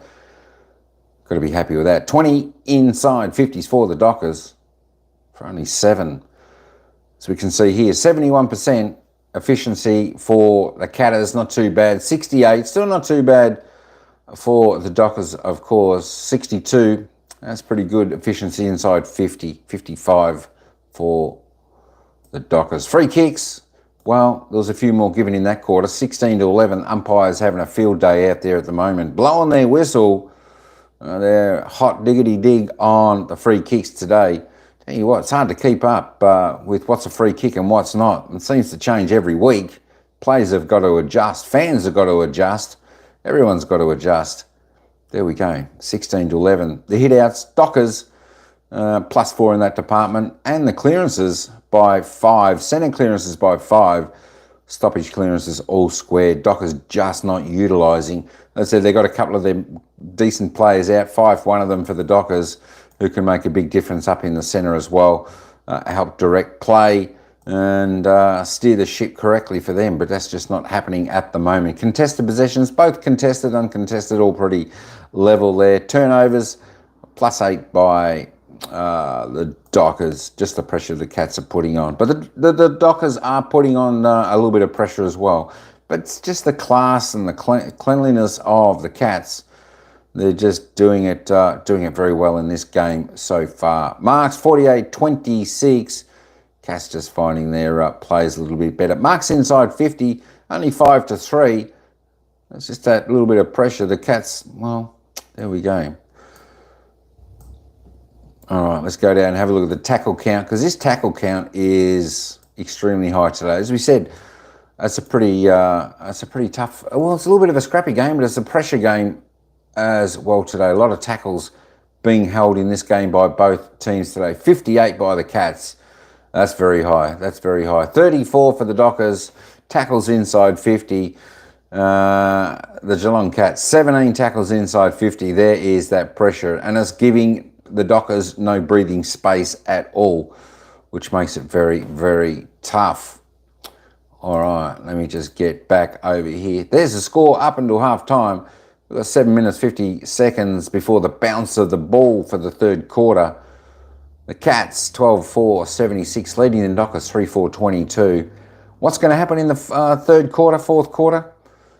Well, it may be just a little bit more of this. We're hoping Fremantle Dockers, they go in, they settle down a little bit. The coach tries to fix a couple of things, and the Dockers come out with a little bit better play for them to get this game back a little bit more even. But the way it looks at the moment, it looks like the Cats are going to be in for a big victory today. Still a half of football to play. I won't say it's anyone's game. I tell you what, if the Cats lose this game from here, they'll be the ones going hiding. But should be interesting. All right, the commentators are back. We might go and have a little bit of a listen. I think Fagan's going to speak a little bit about Brisbane, because the next game coming up, folks, straight after this is the Sydney Swans taking on the Brisbane Lions. That should be an absolute cracking game. You would think, of course, my tip in that game is the Brisbane Lions. We'll see. All right, let's get back down to the commentators that day. It's also going to be quite hot in Sydney, but how do you think Dean Cox and his Swans are going to be preparing for this game? Does he address the grand final? Does he not?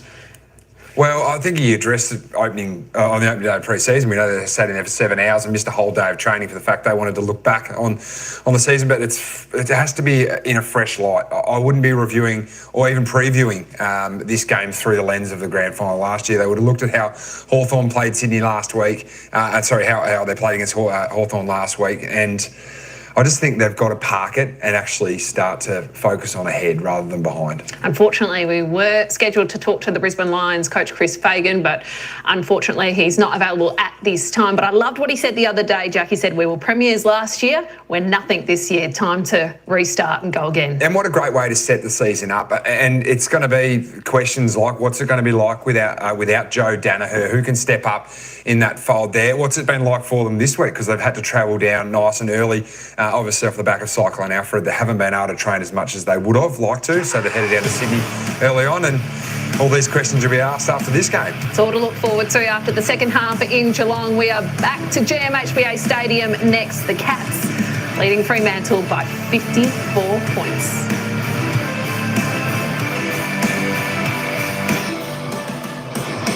All right, folks, we'll be back in just a couple of moments.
The first break, they're able to outscore Fremantle by the same margin in the second term here with Jonathan Brown, Tom Hawkins. Hawkins been a pretty impressive display, but there's one man that you love to talk about, Grind Myers' influence.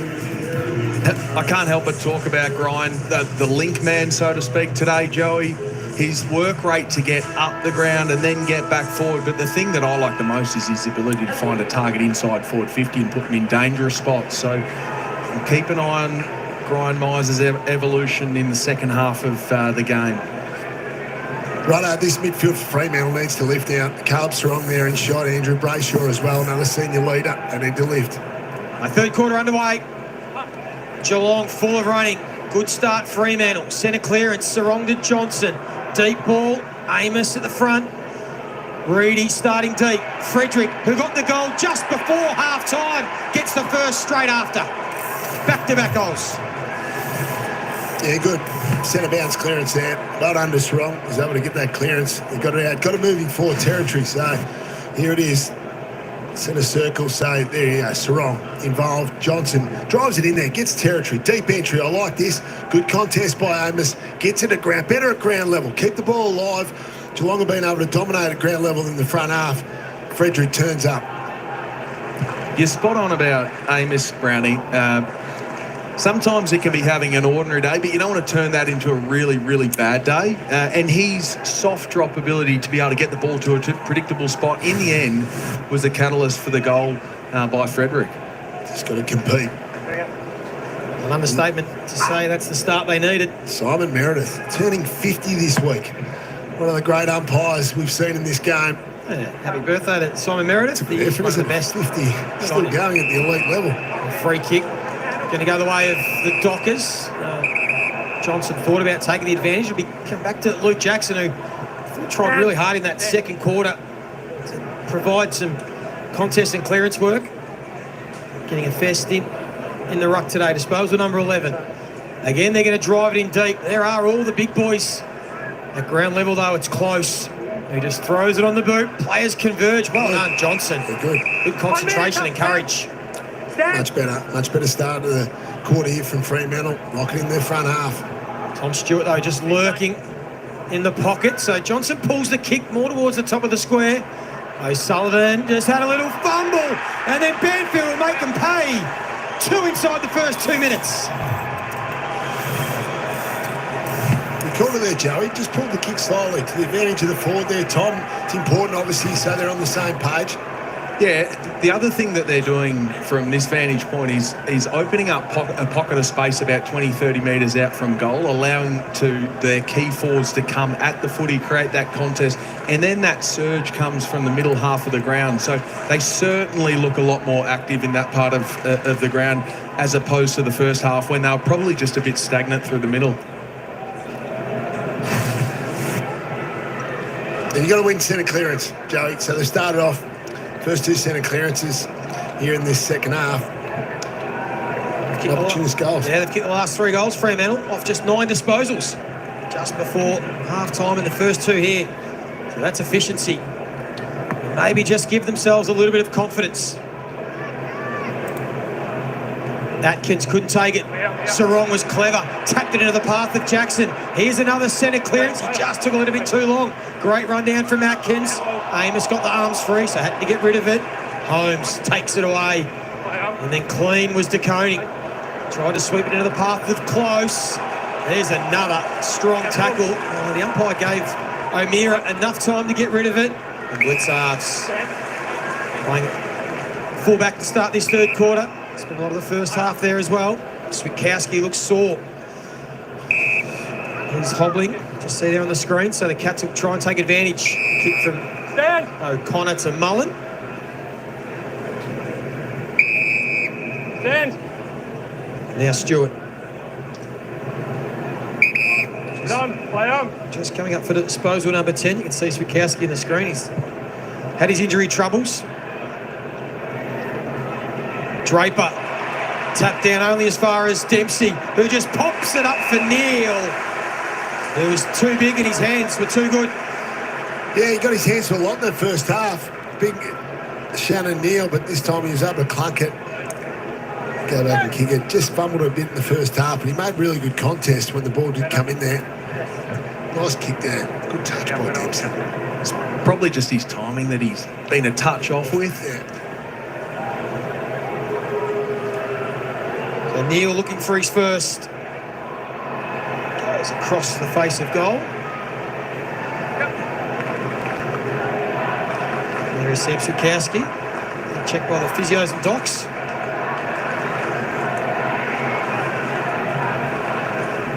Got words to keep an eye on that one. Now Fremantle. It'll be a big loss for that, losing him out of the forward line, especially the ball hits the deck. Already missing Shea Bolton, Michael Walters in that front half. Not a lot of movement for Draper, so has to go to the pocket.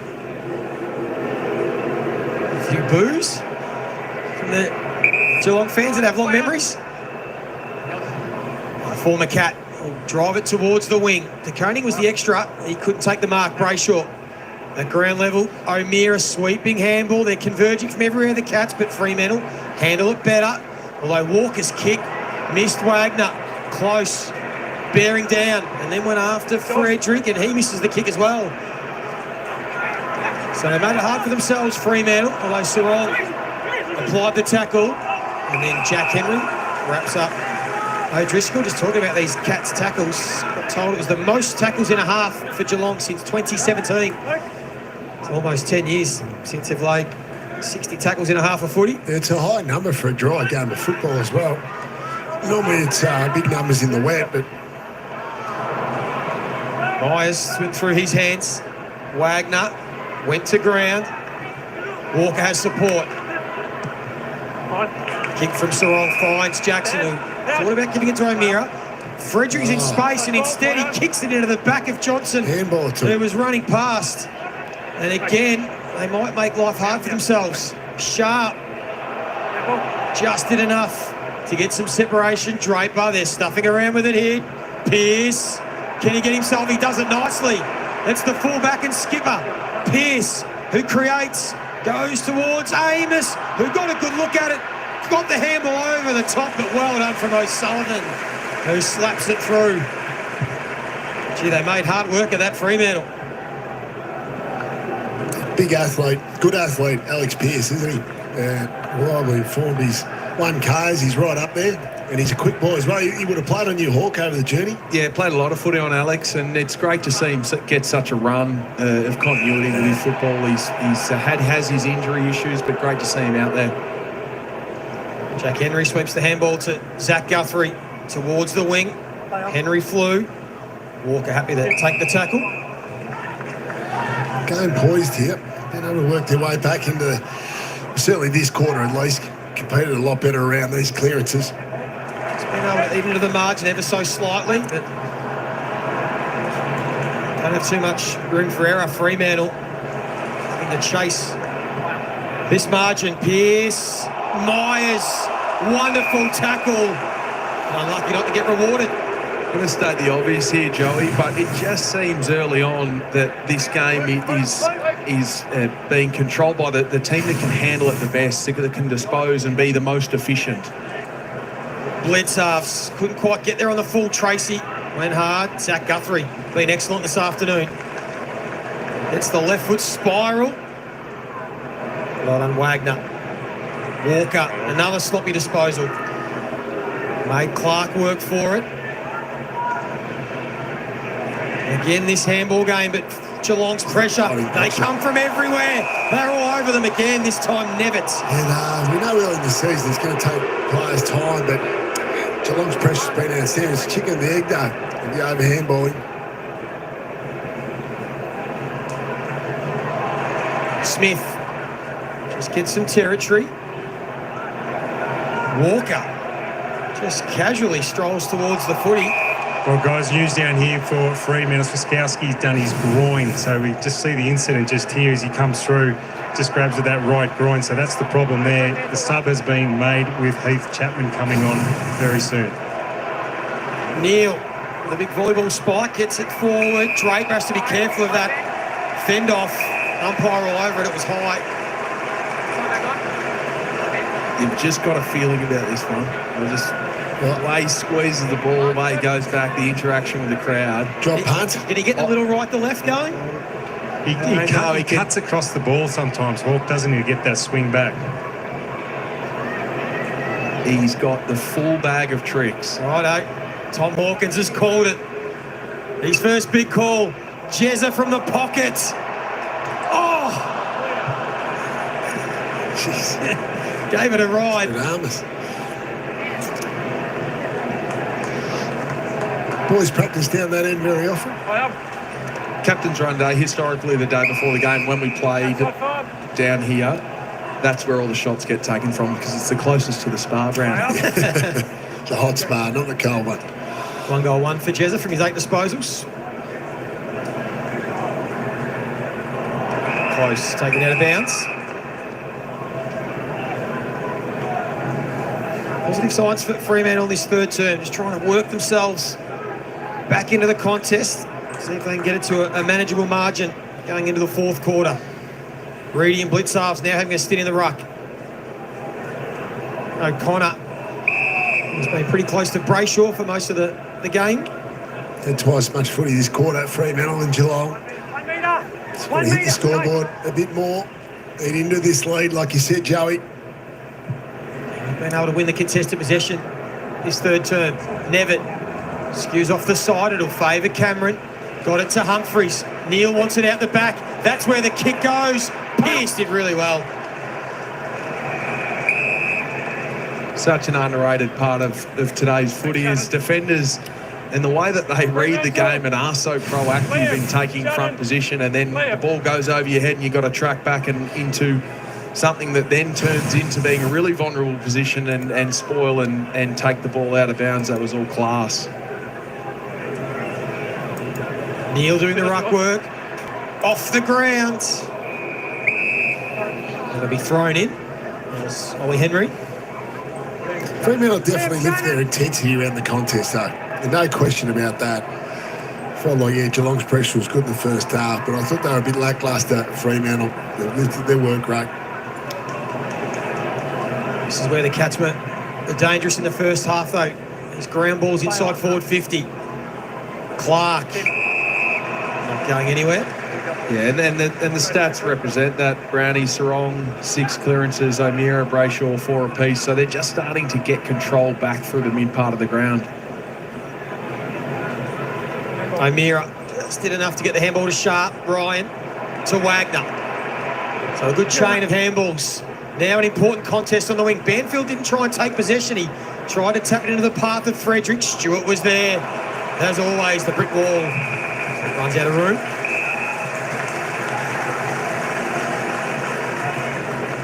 Back on the field, hurt his neck early in the game. Just caught one on the top of the head from Luke Jackson, albeit accidental.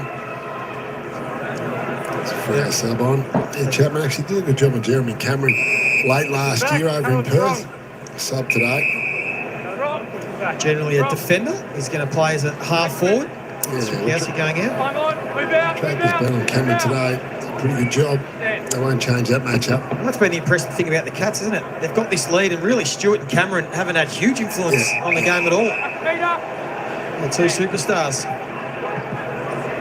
O'Meara at half-back. Wants something short, so Driscoll that offers the lead. The kick went over the head, and there is Stewart. Not going to keep him down for too long. The kick from Nevitt. Dangerfield in a one-on-one. Wagner. Dangerfield. Danger with the strength to get the handball away, but Fremantle had the extra. Cox back to Wagner. Murphy Reid. Tough afternoon. You had to Wagner there, don't you, boys? Yeah, it was good. It was nervy, wasn't it, for Wagner in that situation?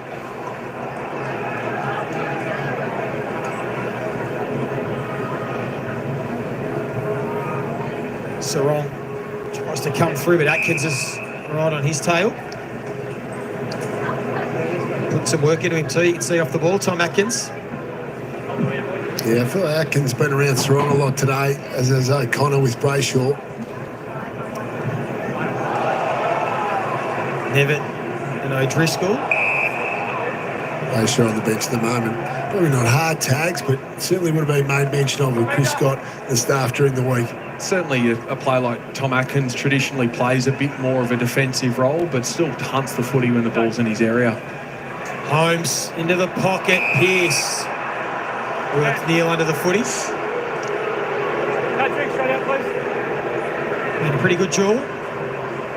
Tough ask for Shannon Neal to go up against one of the premier defenders, but he's held his own. And Pearce trying to lift his side as skipper. Kick to the wing. Chapman, there is the sub. His first involvement was a good one. Got the handball back to Cox, who has a bit of composure to put it in the path for Murphy Reid. Usually clever. Goes back to Sarong. Kicking board's a good one. O'Meara opens up the whole field. Frederick now got time and space. They've got the extra inside 50. Fremantle. And he goes for the lead of Tracy. Yeah, big kick here now, just to carry on the momentum they've had early in this third quarter. His goal kicking in the first half was disappointing. Normally very reliable. Just feel like he's just leant back on the kicks. Can he just reset and drive his momentum towards the goal umpire?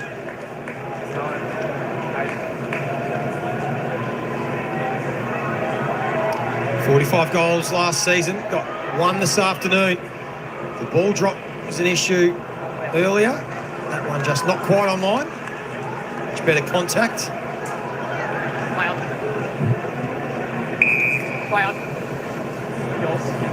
Humphreys now wants to get it moving. Holmes is away and running, and Dempsey's out goal side. Holmes tells him to keep going.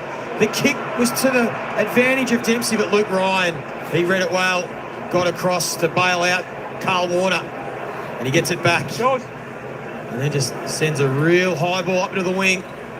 Amos has to spoil. Brayshaw, Reid, good kicking board, Jackson. And again, the Geelong wingers have really rolled back and left some open space, but they've been safe behind the ball. O'Meara back to Sharp. And again to O'Meara. O'Driscoll works hard, but the Cats, they picked it. They came from everywhere, although Mullen, in the end, gave away an unnecessary free kick.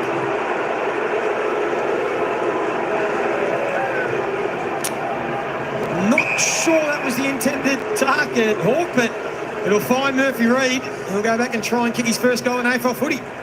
Yeah, and how exciting for the young fella, but they're clearly, it's a plan to bring the ball back through the middle when they can. Obviously, if they get held up, they want to kick long down the line, they want to be able to compete, but a couple of times just bringing the ball more corridor, which is how they liked traditionally to attack last year in 2024 season. The youngster on debut kicks another absolute floater. We've seen a few of them today, and it was Henry this time who got the hand up right on the goal line. Go, 3 more metres. Play up. Certainly had the better of the quarter, the Dockers. They need to get some more goals on the board if they are to try and eat into this margin. Cats still doing it comfortably. 41 points. Humphreys been excellent again. Continuing on where he left off last season, disposal number 17. Kicking the ball at 80% by foot. Goes back to Stewart. And they'll draw out the Fremantle team defence. Henry to Cameron. Wanders all the way up to half-back. As O'Connor, he saw him. The kick just hung in the air for a little bit too long. It was well read by Sharp.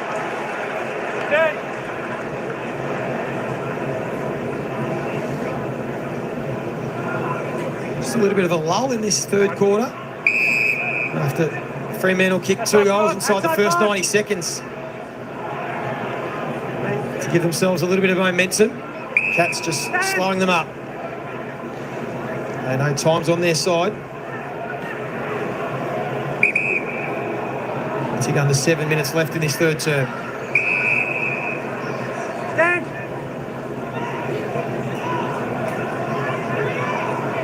Here's Ryan. As I mentioned earlier, they're almost the most inexperienced team in the round, Fremantle. Only 2 players that have played 150 games.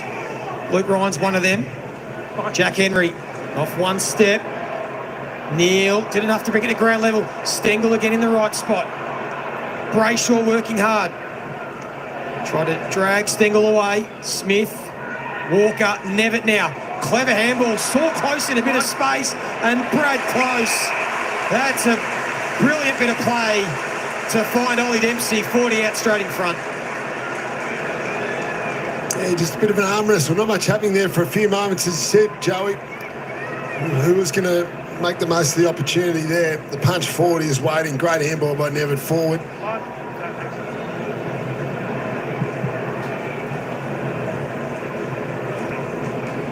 Ollie Dempsey already got one this afternoon. Drifting down from the wing, straight over the goal umpire's head.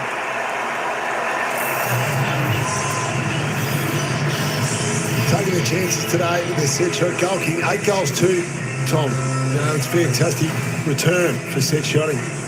Yeah, it is, and you saw Ollie Dempsey acknowledge Brad Close straight away after the mark was taken inside forward 50. So it's clearly something that they've talked about, making the most of it, their opportunities, using players when they're in the best position on the ground. So it's something that's very noticeable. Mitch Nevitt's handball that set up that opportunity. What a quarter. He's had 6 disposals, 4 contested, 3 clearances, 3 tackles. Gets a real opportunity this year. Mitch Nevitt in the midfield. Ollie Dempsey got his chance last year and grabbed it with both hands, the Rising Star winner. There is Nevitt on screen. Up to 12 disposals, 7 tackles. Yeah, I've been impressed. Yeah, he has a crack. Certainly contributing defensively. Made a good contribution to the team today. Tackling's been outstanding across the board, hasn't it, from the Cats? 72 tackles late in this third quarter. An enormous number considering how far in front of the scoreboard they are. They just steadied the last 5 or 6 minutes, Geelong. And they got the goal. Really back in control of this game. Fremantle on the back foot. They have a tackling coach at Geelong, Hawk. If they did, I haven't spent much time with him.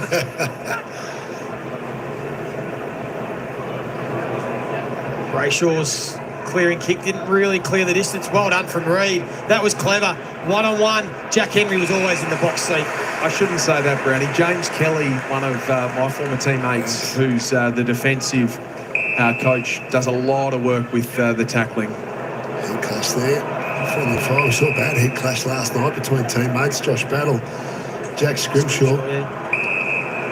Murphy Reid again. Got a shot from a similar spot only a few minutes ago. He might try and get this one to spin properly though. Sharp wants it on. Ignores him. And now it's going to go back. Come with me, please. Come with me.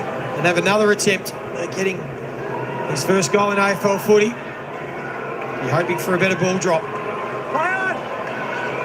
Oh, instead, he decides to step around Grimes and say, welcome to the big league. That's pretty clever from the youngster. And something for the Fremantle fans to get excited about. I love that. That's sensational. I love seeing young blokes burst onto the scene. We saw it Thursday night, the excitement of the Richmond debutants. Last night again with Isaac Kaka, and this time it's Murphy Reid's chance. So he mung the first one about 5 minutes ago. He decided to run round on the mark, not take the chance, hit it beautifully. What a memory from your first game.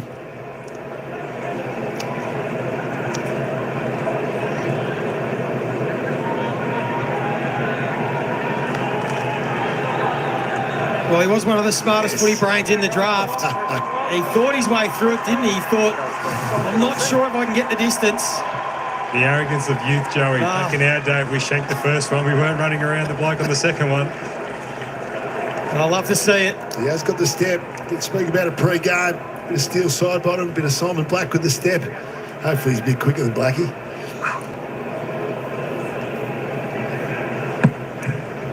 Something for the Dockers fans anyway. There hasn't been much to go by. It's been all the Cats. Sarong's had a big term as well. He's certainly lifted. Tracy barging his way through. Couldn't quite get the handball to Reedy. He goes again though, Tracy trying to throw his weight around. Reid had an important few minutes. Frederick, sharp. They're queuing up corridor. Instead, he just kicks it as high as he can. Who's going to fly? It's us. Able to get that through. Such coach killers, those. To see Brayshaw down here, guys, at the moment. Sorry, he's just bleeding from the right of the head there with a bit of a head knock with Bailey Smith. He's just getting bandaged up. What I was going to say is how deep that entry is. You can't afford just to make it easy for the Geelong defenders to rush it through. Sneaks out the back, close. Went without it. And then O'Meara had a similar incident earlier in the game. Dempsey gets up though, which helps. Have to be careful. Dempsey up to dispose number 13. Go along with his 2 goals. Not 15. Smith just hacks it out of mid-air, but Pearce being rock solid. Yeah, Smith's had 21 disposals, leading for Geelong. 45% kicking efficiency, so just going to have to find that polish. And that's an excellent kick from Pearce. Opens up the corridor. Tracy's out goal side, drops the mark. Has Frederick there. Goes short for Murphy Reid, who's providing a target in the forward line. Big spear. Yeah, that was really nice off-ball work. So he lengthens towards goal, get Jack Henry to change his head position and take his eyes off what's happening upfield, and then just cuts back beautifully. And it was a nice inside forward 50 entry by Frederick as well. So that you talk about footy IQ. To get it back to 34 points. The goal-kicking mid at junior level, the kid they affectionately call Brucey, has got 2. And Brucey Reid has got them just within striking distance late in the term. Yeah, from the Sandy Dragons Footy Academy, they're well coached there. He's got some confidence, got the right level of confidence about him. I've really liked it. Good forward craft. He just kept moving, just kept ducking and diving. Jack Henry, experienced defender. But if you just keep running in straight lines, you make it easy for that defender. He made it difficult. That's more of a conventional shot at goal. He nails that one.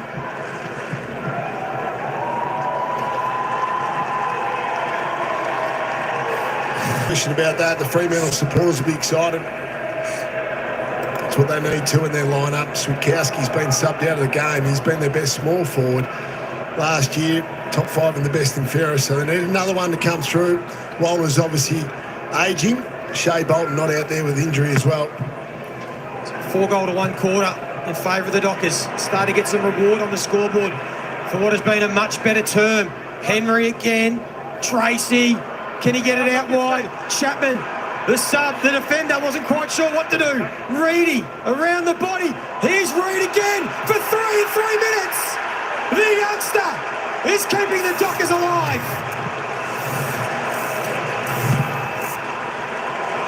This is magnificent, Hawk. And this will be exciting for his teammates as well. Really gives them some hope and a burst of energy. Saw it Thursday night with Lawler, and he was fantastic. Look at the big bull, Josh Tracy, just charging through. All of a sudden, they've been able to dominate from centre clearance here. They've been able to get territory and the ground level pressure. The ground level turn-up has been much better in this third quarter than what it was in the first half.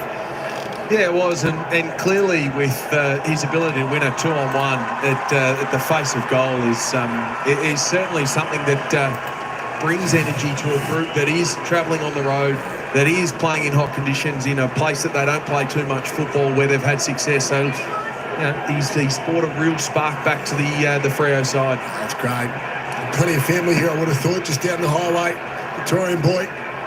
They've scored 9 times from 13 entries in this third quarter, after having all sorts of trouble in the first half, and now it's a free kick downfield.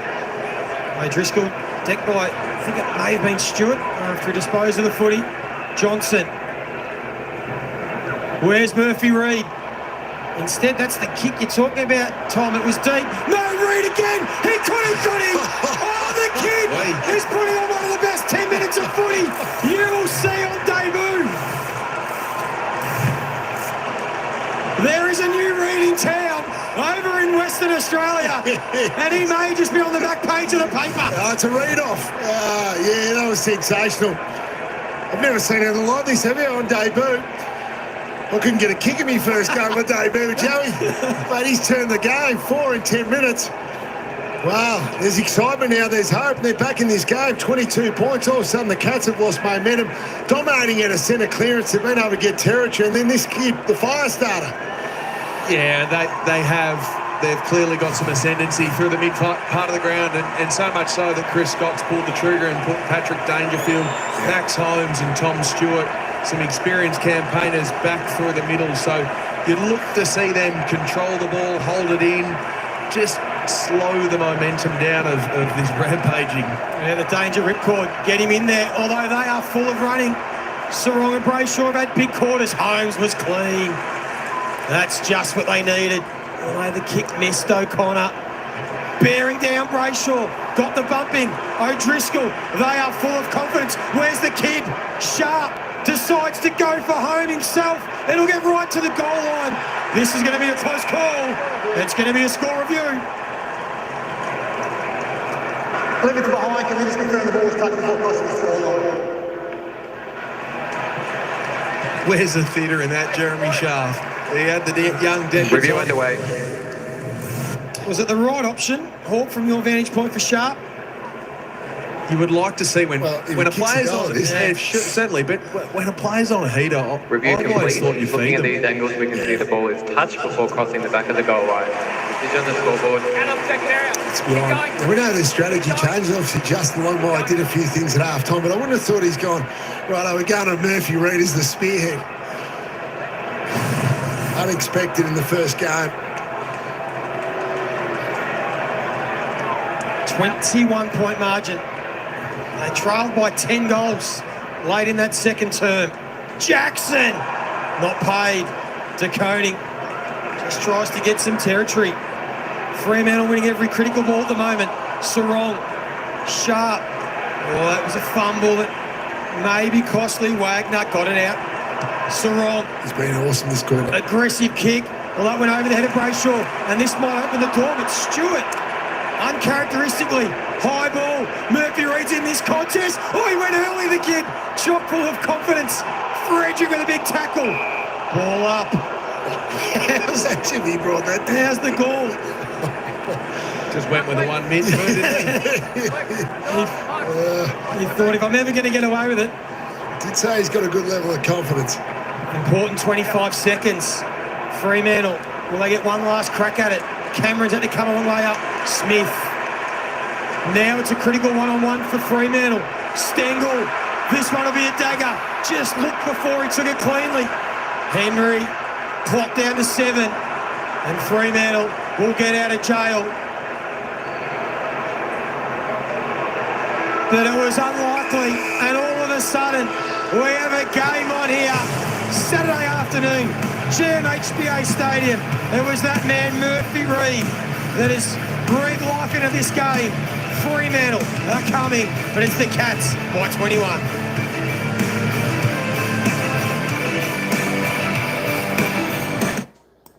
Ho ho! Have a look at this game, folks. Can you believe it? 54-point margin at half-time. The Dockers back within 21. Wow, wow, wow, wow, wow, wow, wee. 1 goal, 2 to the Cats in that third term. The Dockers, 6 goals, 5. Tell you what, the Dockers were the hunters there, and I tell you what, it was just a reversal of the first half there from the Dockers. They certainly fixed a few things up. I tell you what, we've got a game on our hands, folks. We have a game on our hands. Can you believe it? Murphy, 4 goals. Wow-wee. You're right there, Eddie G. I tell you what, the Cats were, I think the Cats were, well, you know what? I think they were pretty happy. The siren went because the Dockers were coming. They're coming hard. Will the Dockers continue this in the final quarter? Can they run over the Cats? Can the Cats hang on? That's what we're going to find out. 4.5 minutes before the bounce of the ball for the final quarter, and action will get back underway. Holy Toledo Batman, this is a cracker of a game. A game that we thought was going to blow out and get extremely ugly for the Dockers, but the Dockers, tell you what, well, they showed Geelong that the Dockers are here to play. This is too hard to call, this game. 21 points of margin. This is anyone's game. Wow, I tell you what, Eddie G, no need to hide now. Get out there and cheer on for the Dockers. They're coming, and they're coming hard. Let's have a quick look at the goal scorers and the stats. There we go. Murphy Reid there leading the way. 4 goals on the ground, the young fella for the Fremantle Dockers. 4 goals. He's had 12 disposals, 9 kicks, 4 goals. There we go. Wow, that's about 45% to his kick rate. He's going fantastic. There we go. Who else has kicked goals for the Dockers? Frederick's kicked 2 goals. Tracy's kicked 1. Brayshaw's kicked 1. Banfield's kicked 1. And, of course, for the Geelong Cats, Stengel, Holmes, Dempsey, Dangerfield, all multiple with 2. Myers, Henry, Close, Cameron, Bowles are the single goal scorers. I'll tell you what, I'm excited for this final quarter, folks. It's going to be an absolute cracker. Oh, can the Dockers do the miracle? Well, I'll tell you what, Richmond did it. Richmond did it Thursday night. They did the miracle. Can the Dockers do it today? We'll see. Jager O'Meara leads the way, 25 disposals on the ground for the Dockers. 25, 8 kicks, 17 handballs, 5 marks, 3 tackles, 5 clearances. He's having a good game. Bailey Smith continues to lead the way there for the Catters with 22. Doing really well. Caleb Sarong, Matty Johnson, both 22 for the Dockers. Let's head on down. Lawson Humphries next best on 19 for the Cats. The big man on 17. Tommy Stewart's recovered from his head knock. He looked like he had a bit of a neck injury, but obviously they got a bit of treatment on him. Good to see him back out there. Of course, Brad Scott's got to make a few moves in this final quarter to hold this game if they really want this game. There we go, just rolling down a little bit. Oliver Dempsey on 13. Murphy Reid, there we go, 12 disposals, 9 kicks, 3 handballs, 3 marks, 4 straight goals. Having a cracker. Jeremy Cameron, he needs to lift a bit. He's had the 11 disposals. He's had 8 kicks. He's only kicked 1 goal, 1. Cats need him firing if they want to get there. Dangerfield, well, he was a little bit quiet in that third term. Still only the 9 disposals, 2 goals, 2, 5 kicks. And, of course, Blixar's there, also a little bit quiet, just with the 8 touches. Oh, I tell you what a game. What a game. You know what? There's your disposals. For the players, let me just reload this up. There we go, 297. Dockers by 41. Disposal count, getting on top. Look at those handballs, 60 handballs ahead. Really moving the ball by hand a lot. Inside 50s, both now having 36 inside 50s, all tied up there. 19 scoring shots for the Cats, 18 scoring shots for the Dockers, everything back on song. Free kicks, 18 to 15, wasn't too many in that quarter. But that's, you know what, that's enough of that. Let's get back down to the action. And they're going to take us into the final quarter, which is going to be an absolute ring-a-ding-ding quarter. It's the Cats by 21. Can they hold on? Can the Dockers have their miracle? Get territory and obviously allow that man Tom Hawkins to go to work. Sure did it, and he did it in the second half of the quarter too. So he was brilliant. You could see the excitement levels that his whole team on ground, they just fed off him, and that's what young youth exuberance can do to a side that, as I said earlier, travel on the road. Things aren't necessarily going their way. They were a little bit stagnant in their ball movement. They weren't winning the ball out of the CBs, where they're historically quite a strong side, but he just gave them a spark. He certainly did. Of course, it is a 2 extra minutes break at 3/4 time because of the heat policy. The Cats are in the rooms. We want to get down to Cam Mooney at ground level. Moons, what have you seen from there? Well, Brownie, you were spot on about Caleb Sarong. He was the one that really got him going in that engine room, wasn't he? Along with O'Meara as well. I mean, you talk about Sarong, he only had the 10 possessions up until half time. He had 12 for that quarter, 300 metres gain in that quarter alone. And as you mentioned, the clearances, 4 or 5 clearances as well. So he's up to 22 possessions, but he was really the one that got them going in that quarter, along with O'Meara through the middle of the ground, where they really needed a spark. We know they got it up forward with Reid, but this man right there, he was the one, Joey, that I think really started this one in the engine room for them. Yeah, that's why he's their superstar. He's their best player. Moons, what are the conditions like there at ground level? Well, just sitting here right now, it's actually not too bad. It's really nice conditions at the moment. I think it's probably a little bit of overkill by Geelong going into the rooms, in all honesty. It's actually quite nice down here, and it's really, it's cooled down a hell of a lot from what it was about an hour ago. We saw all those years ago up at the Gabba when Hawthorn went into the shade, 40-odd points up at 3/4 time, got overrun by the Teddy Bears. I wonder if it's the same mindset today, just creeping in, Joey. But no, their run was fantastic. The third quarter, when they looked like that lack run in the first half, in all honesty, Fremantle, that third quarter, they put the Cats to the sword. And you actually look at the disposals, 114 disposals to Fremantle. Geelong only had 68, so they weren't found wanting. Obviously, they were on the back foot because of territory. 16-7, the inside 50 count. So it'd be interesting, a message from Chris Scott here at three-quarter time. Also just shows when you get your hands on the ball, everything looks better. You look like you got more run. It looks like you're more creative. I mean, you've got to win the ball first, and that's what Fremantle did that quarter.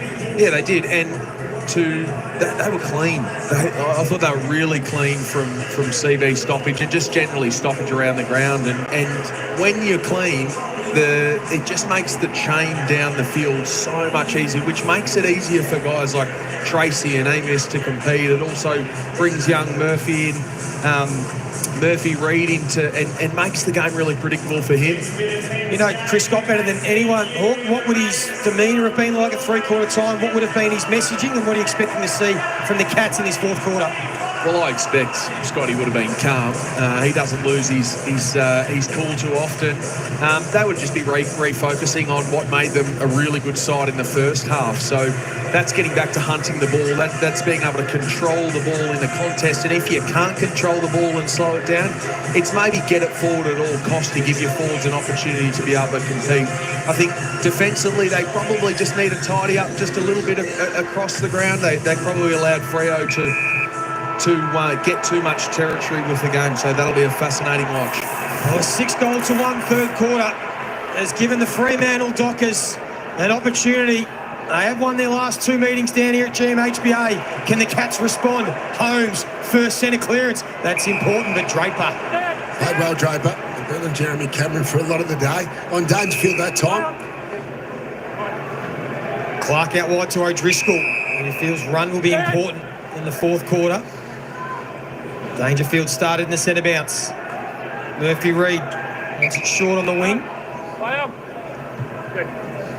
Instead, O'Driscoll goes longer. Right towards Tom Stewart. Sarong continuing to lift in the second half. Chapman has got some wheels. Couldn't get around to Koenig. He did just enough to grab the jumper and force the kick to blitz halves. And now Mullen. Holmes. A little panicky, but good enough. And finds Myers. And they've got the outnumber on the wing there, the Cats. Smith. 3 minutes back. Some time the centre bounce today. Started the centre bounce this quarter. 22 disposals. This will be number 23. Almost 6 clearances, 7 score involvements. So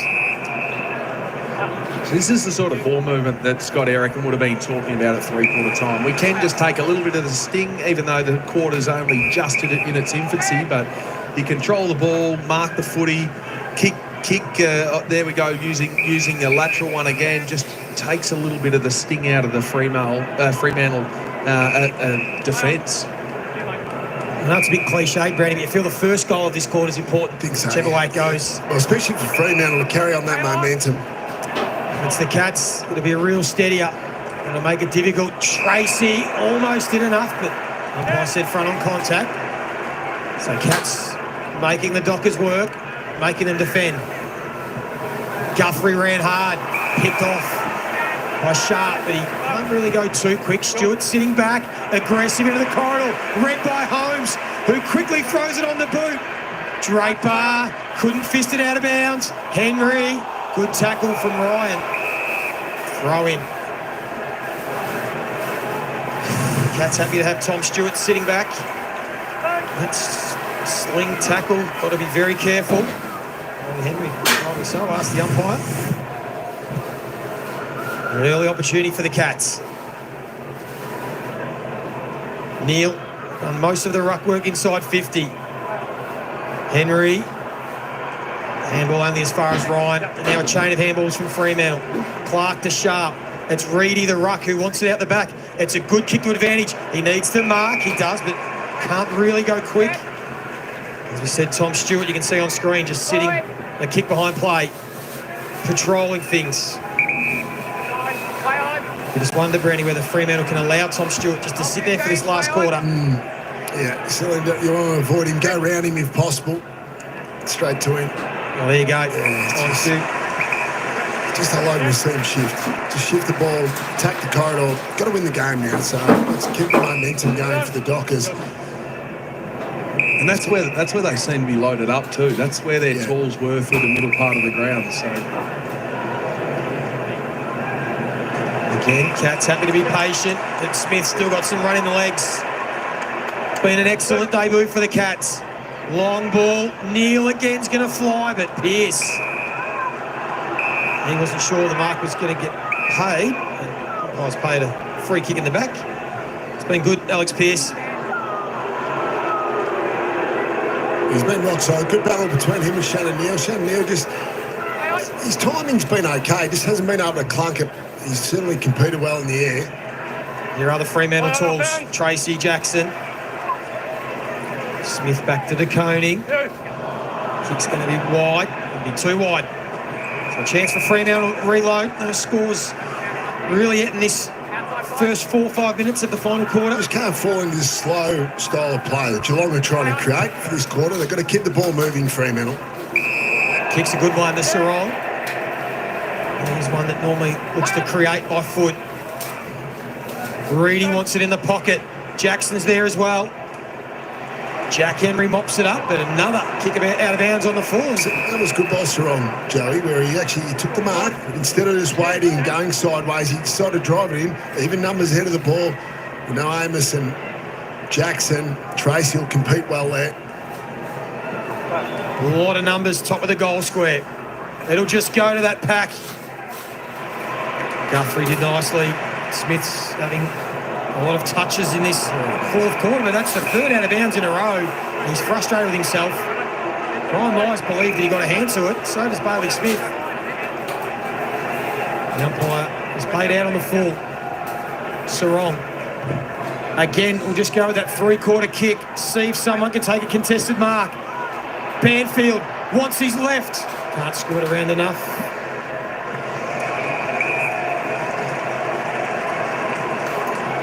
Still no score in this fourth quarter. Geelong led by 60 points just before half-time, before Michael Frederick kicked the goal. After the half-time siren, they've kicked 7 of the last 8. Fremantle. The Cats still in control. And they're happy just to play the patient game early.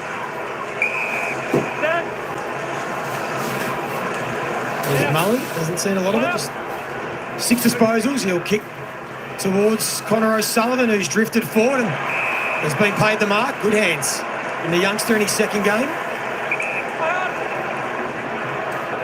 Gave it to Henry, who has players in the pocket.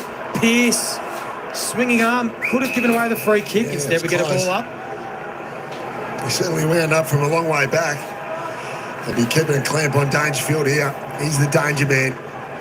Beware of danger at ground level. Sarong has been enormous in this second half. Amos, been a tough afternoon for him. That tackle might have slipped high. It's good. No, holding the ball. Oh, that was high. Hasn't hit the scoreboard, Jai Amos. They've competed though, even Tracy. The numbers aren't great. They've competed. Even, obviously most of the time in the air. Ground level low. This time it's Sam De Koning that's put himself a kick behind the play.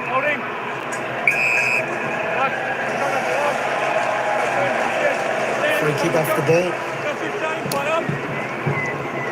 The Cats getting a lot of disposals early in this fourth quarter, across half back. 20 uncontested marks ready to score to the Cats. Feels like it was a clear message from Chris Scott at three-quarter time. They don't need to play the fast game. Neil, there it is again. Has Atkins on short, goes quickly, got him. Good football. So tell us about that, Tom. The message, three-quarter time, clearly it's been built up, the uncontested marks, take some time off the clock and momentum out of the game. Yeah, it no doubt has been a really clear message. And the reason I think that you want to try and encourage, or Chris Scott would be trying to encourage his troops to be able to possess the ball is just to take a little bit of the sting out of the game. We're starting to see a few Freo players on their haunches, so that's certainly working from a fatiguing point of view. Not a noted goal kicker, Tom Atkins. But what he is, he's a leader, and he stands up when his team needs him. And that's the goal the Cats were searching for. Well, that would have been the blueprint Chris Scott drew up at three-quarter time. They were in the rooms. They would have had access to the meeting room. They might have watched a little bit of vision potentially. Who knows? But that build-up was fantastic. 5 or 6 uncontested marks. And like you said, Hawk, it fatigues the opposition because you've got to keep chasing.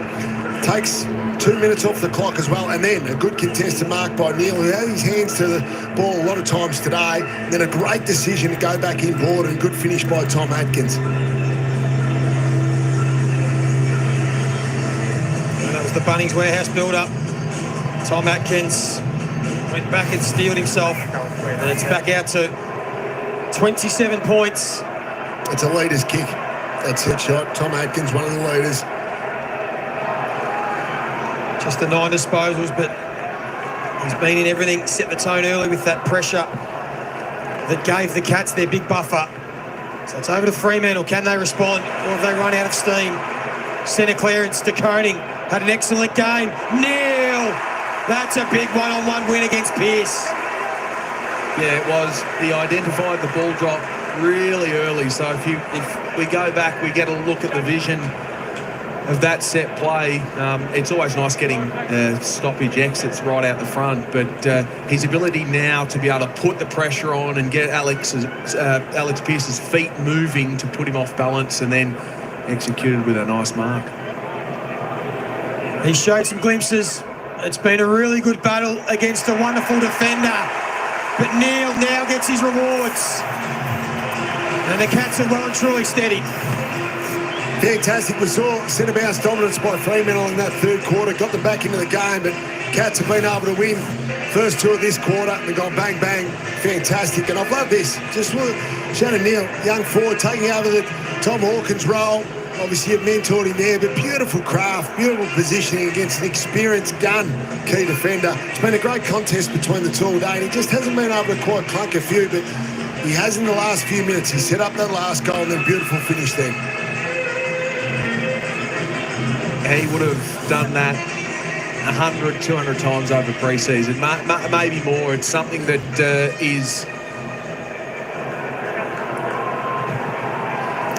What's that, Tom? Decipher that for us. Set sail, Brownie. Set sail. Let's go. Neil got the goal. And now Fremantle just have to go for it. O'Driscoll. Torp. Stewart. Just going to patrol this back line now. It's going to be awfully hard for the Dockers.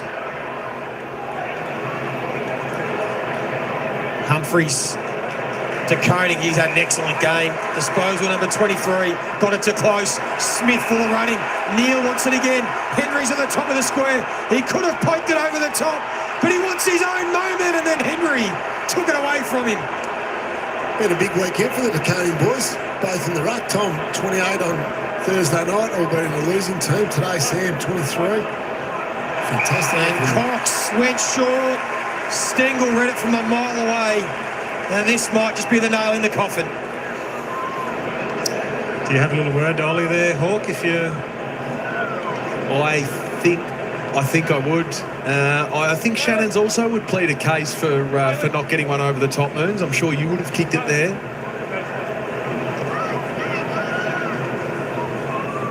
He's kicked a couple today, Tyson Stengel.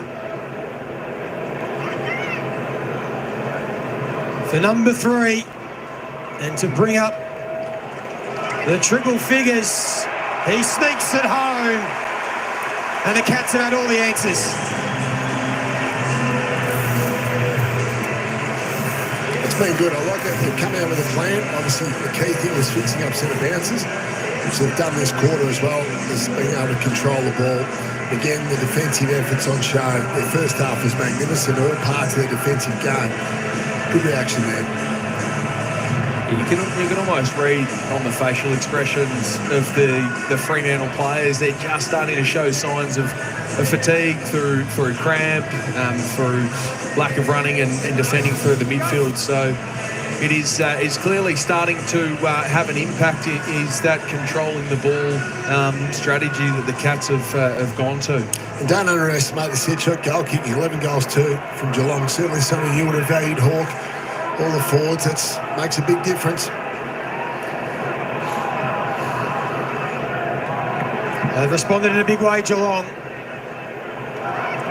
There's still plenty of time to play. They've already notched up 100 points. They were the third best offence in the comp last season. And they're continuing on in good form. Bailey Smith stepped up in this last quarter when they've needed him.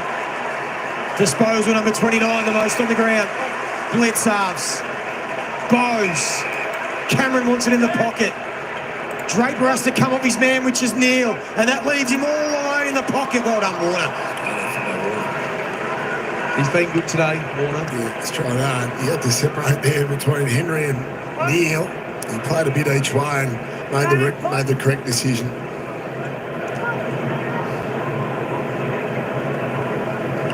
Over 25,000 people here this afternoon.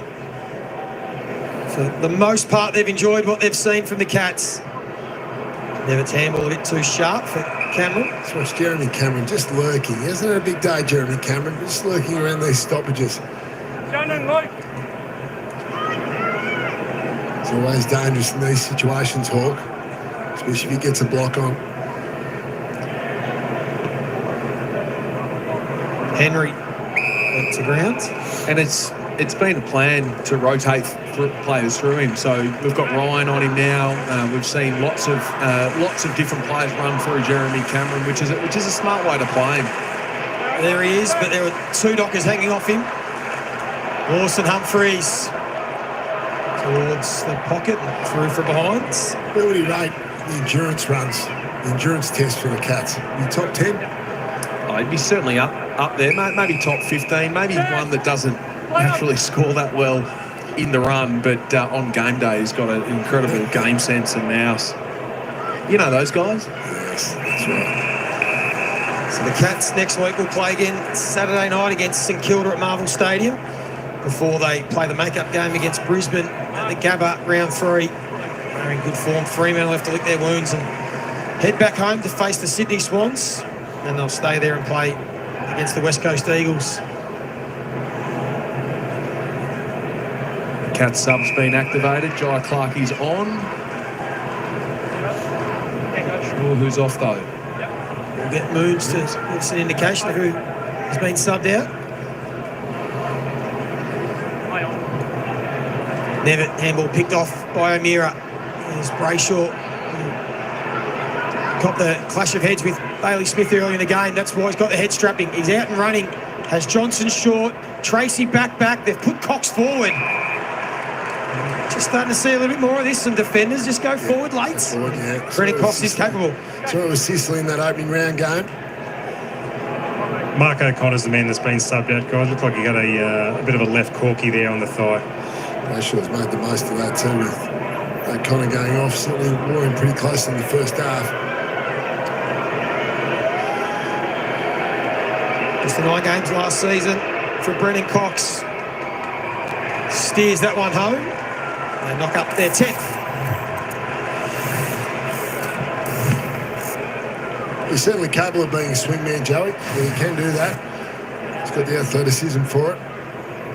He's a good contested mark.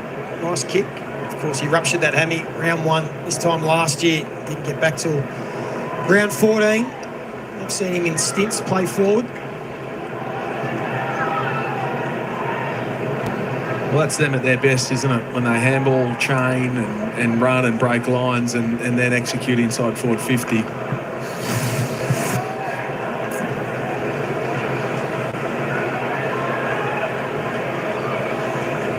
Brendan Cox, also runner-up best and fairest in the All-Australian squad back in 2022. Fremantle will be hoping for a clean run of health for Brendan Cox. Dangerfield having another stint on ball. Nevitt have spoken his praises. O'Driscoll and Wagner. It's been pretty good for Fremantle. Holmes being solid without being spectacular. Max Holmes. Kick goes wide. Again, I like the way he launched the ball there, Shannon Neal. So it creates some panic from the defender, creates a contest. Into the pocket, there is Cameron.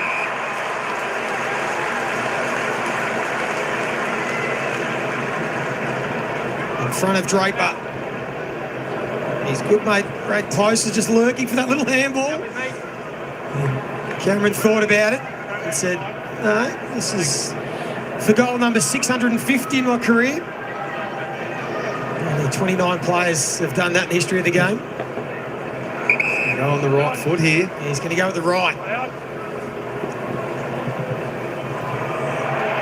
Struck it beautifully. There it is, goal number 650 for Jezza.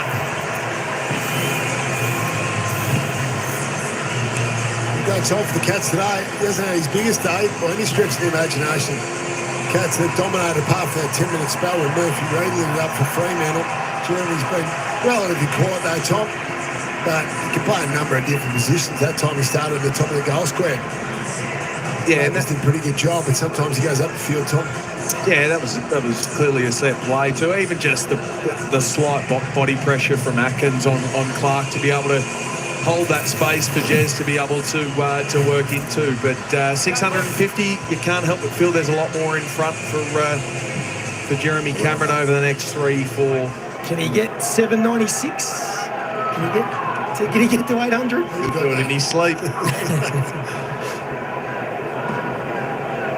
He's still got some good footy left in him, that is for certain. Here is the sub, Clark. To Koning, as we said, been excellent. Holmes continuing to get better. Smith, wonderful debut. Bowes, who started it off, gives one back to Myers. Seems fitting that Bowes finds Myers like Myers has found everyone else inside forward 50. It's a Myers-like kick, wasn't it? It sure was. Great vision by Jack Bowes, but great movement ahead of the ball. You can sort of sense the Cats really feel like they're on top now with the way that they're powering out of contests and running forward and getting on to the end of them like this. Kicked a brilliant goal earlier in the game and then hooks this one. He's been able to win centre bounce too. Just wrestled back control of that part of the ground. 4-2 this quarter. And the other thing is the uncontested marks, 28-7. So just been able to take this thing out of the game, the Cats. So they throw caution to the wind. Fremantle go straight down the middle. Johnson in front. Brayshaw tried to break through the tackle, couldn't quite. Look at the Cats' numbers. They're out everywhere. Dangerfield wants to draw, wants to give it to Smith. Can this be his moment? Goes towards goal. Henry this time brings it down, and that was the right chance to take the mark. Good return from Bailey Smith first up, 31 disposals. Kick on the opposite, had 10 scoring involvements as well. His energy's been great, 7 clearances. He's almost been the best player on the ground, Bailey Smith. Henry finishes it off with his second.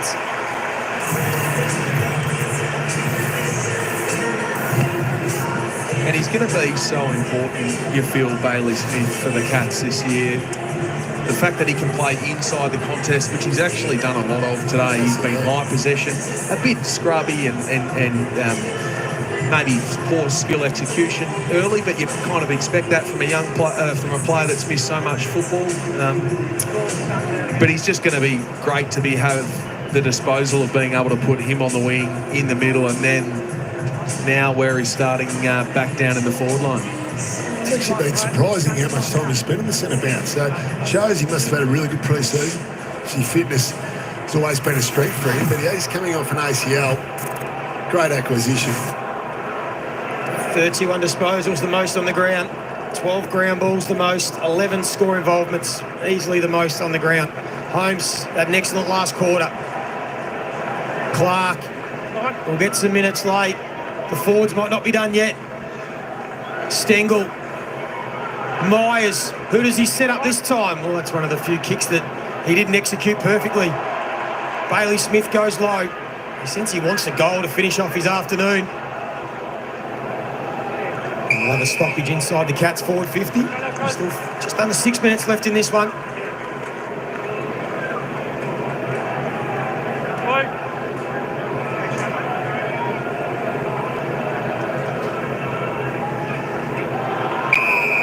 Tackle number 84 for Geelong today. Big number, 56 in the first half, Joey. Unbelievable first half of pressure by the Cats. Set up the match-winning lead. Yeah, they set the tone, didn't they? Yeah, they really did. No, Chris Scott, he'd be absolutely wrapped with the majority of the game, no question about it. Like I said, Murphy Reed's 10-minute patch there in the third quarter for Fremantle was the only time they lost control of the game, really.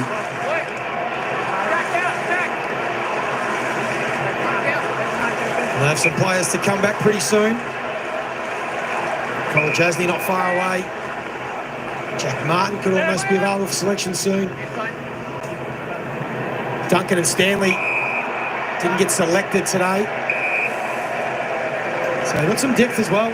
Tom, the Cats now, with these youngsters getting some opportunity.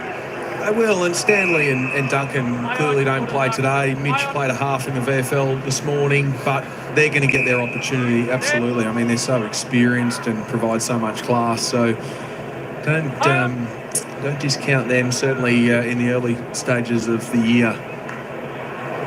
Fremantle will be pretty keen to get Shea Bolton back next week. Fife and Walters may be available. Hayden Young still a couple of weeks away, as is Sean Darcy.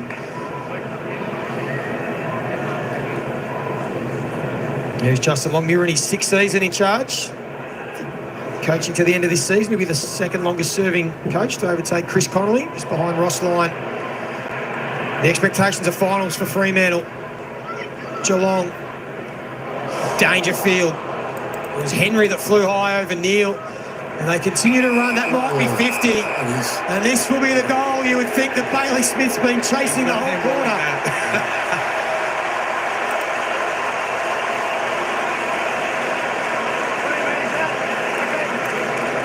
He gets a somewhat standing ovation for his performance today. 19 months since he's last played an AFL game. Amazing. How's he go wandering the streets of Geelong now, Hawk? Well, don't spend much time in the big smoke anymore, but yeah, he'd be getting mobbed if he plays like this. For the cherry on top, for a BOG performance in his first game in the hoops. And every single one of his teammates get around him, and rightly so.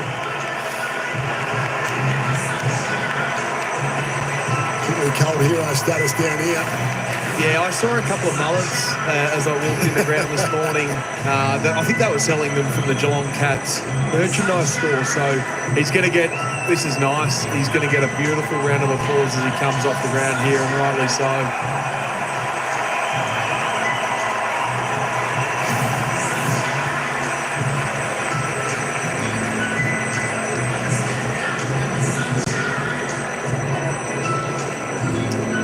Pretty handy players come off there. Not only Bailey Smith, but also Patrick Dangerfield, Max Holmes. You're done for the day. They're on boys. ice. Put them on ice. They're on ice.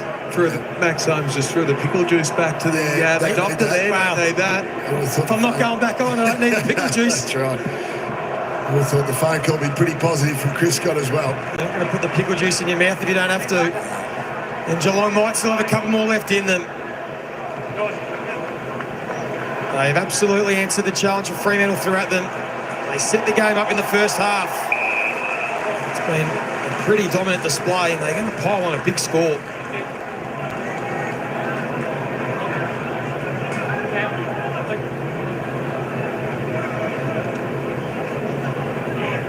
O'Meara has tried hard, but Atkins able to try and shovel it out to Bowes. They feel like they've been able to improve over the off-season, of course, with the loss of the big man beside me, Hawks' retirement, but you were into the second half last year. They made a prelim final, so they've upgraded through the midfield there. Bailey Smith, of course, the development of the younger midfielders coming through. Patrick Dangerfield can keep going at this rate. It's a really positive year, and we'll mention a few of the guys that are in the reserves. Senior, experienced players that are only going to add. Here's Jordan Clark. Blitzarves could have taken the mark, decided to go with the double fister, but it'll work. Through the legs of O'Meara. And now a chain of handballs. Humphreys to Koenig. Spins. They all leave him alone. And this might be one of the goals of the day. That also caps off a brilliant afternoon from the young ruckman. He's nearly best on ground. He's been outstanding. Yeah, he has been. And for a player playing a position that is a little bit foreign to him, he's clearly trained it, no doubt, because he's had and been quite influential as we watch Patrick Dangerfield maybe come back on the ground, but that'd certainly be happy with how the experiment's gone of Sam De Koning in the ruck, which just gives them the chance to be flexible around the ground. So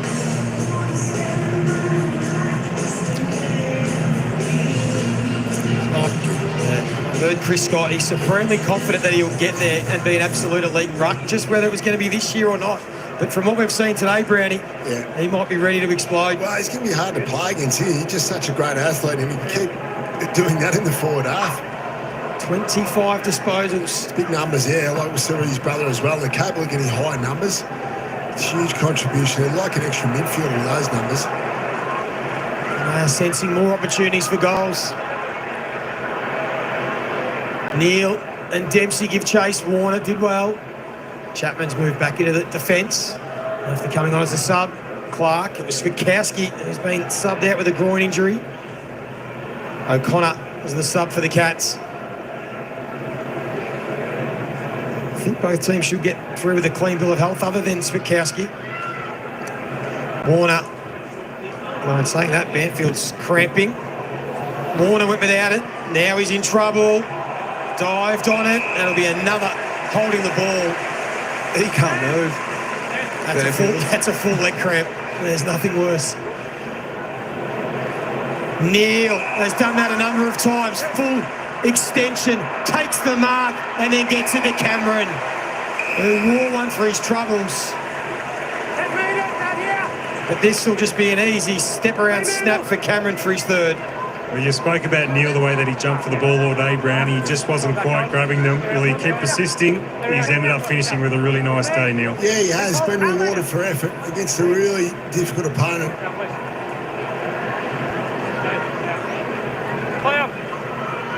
For their 8th goal of the final quarter, they have put the competition on notice.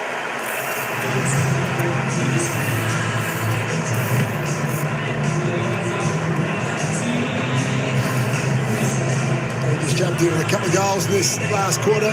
Jeremy Cameron been able to dominate, like he said, 8-3 to 1 goal. It's always against the run of play. A bit what happened in the third quarter. You're not going to see a debutant kick 4 goals in 10 minutes very often. So the Cats made some good changes. The messaging at 3-quarter time would be very straightforward from Chris Scott. They've delivered.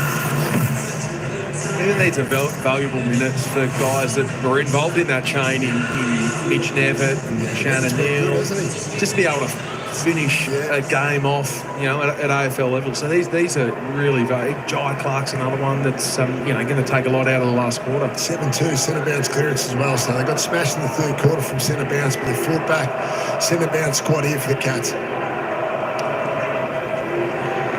The Geelong check goes up, and that's another holding the ball decision. I have to get a stat on that. There'll be some sort of record for how many holding the balls they've been against Fremantle as he flares it wide to Humphreys, keeps it low into the pocket. Ollie Henry now gets it on the act.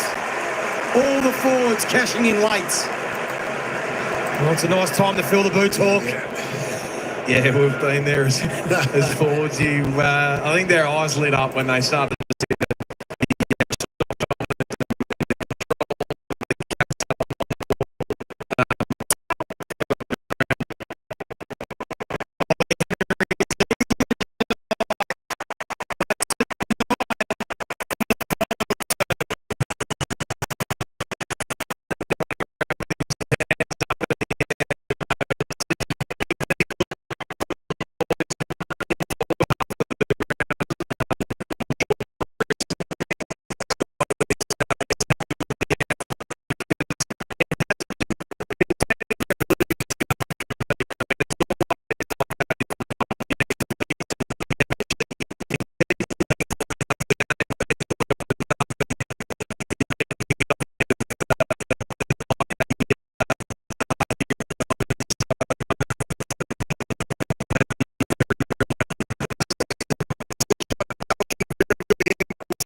put on an offensive masterclass against, must be said, one of the better defensive teams in the competition. Yeah, that day, one of the great torpedoes. Goals from Mitch Duncan. O'Driscoll, there is Murphy Reid. Couldn't add to the 4 goals in 10 minutes that he kicked in that third term to set the stadium alight. Should have thrown him in the centre bounce to start the last quarter. Murphy Reid. He's doing everything in that third. One last chance for the Cats. Stewart will go to the top of the square, and it'll be Cameron who cashes in late, will kick his 4th and put an exclamation mark on a brilliant team performance. All of a sudden he's 15 disposals and kick 4. But that's what Jeremy Cameron does. He can be out of the game for long periods and then just come in and before you know, he's had 15 and kick 4. Cameron gets his 4th. The Cats kick their 23rd. They run out massive wins by 78 points.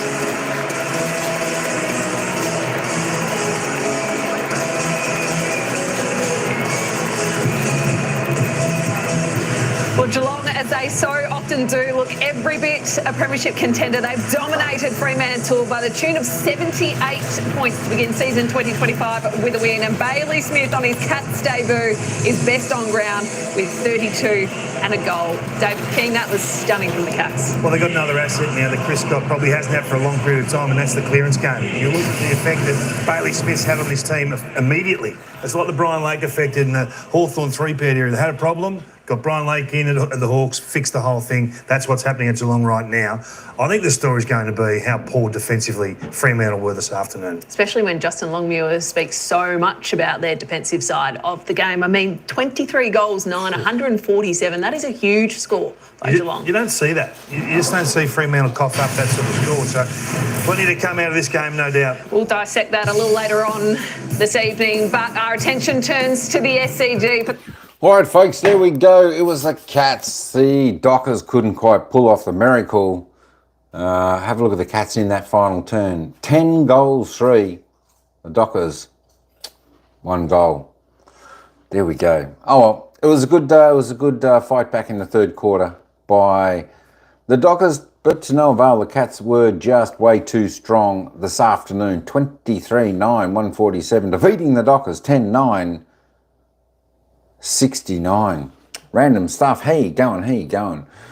So that's all we've got for the coverage here today for the Geelong Cats taking on Fremantle Dockers down there at GMHBA Stadium, where it was the Cats running away, big victors by 78 points. There we go. Happy Geelong supporters. Don't worry, Dockers, you still got a bit to work on there. You still got a few players to come in. In patches, you were all right. You put a bit of pressure on, but the Cats were the masters in today's game today. All right, don't forget, next game coming up is Sydney Swans taking on the Brisbane Lions. That could be an absolute ripper of a game. That's going to start in just a couple of moments' time. Let's just have a quick glance at the leading goal scorer on the ground, Murphy Reid and Jeremy Cameron. Piece for the respective sides, and the leading disposer on the ground was Bailey Smith from the Cats. 31 for the Dockers, and goal scorers on the ground. Good on your round, stuff. Good stuff. All right, folks, we had a poll. 89% went for the Cats. You got that right today. Let's see how we go in the next game, Sydney and Brisbane. Give me a couple of minutes. I'll start that live in just a moment. But for this one, we're signing out. Thanks everyone for joining us for the Cats Dockers game today. We'll see you on the next one. Sydney, Brisbane coming up in just a few moments.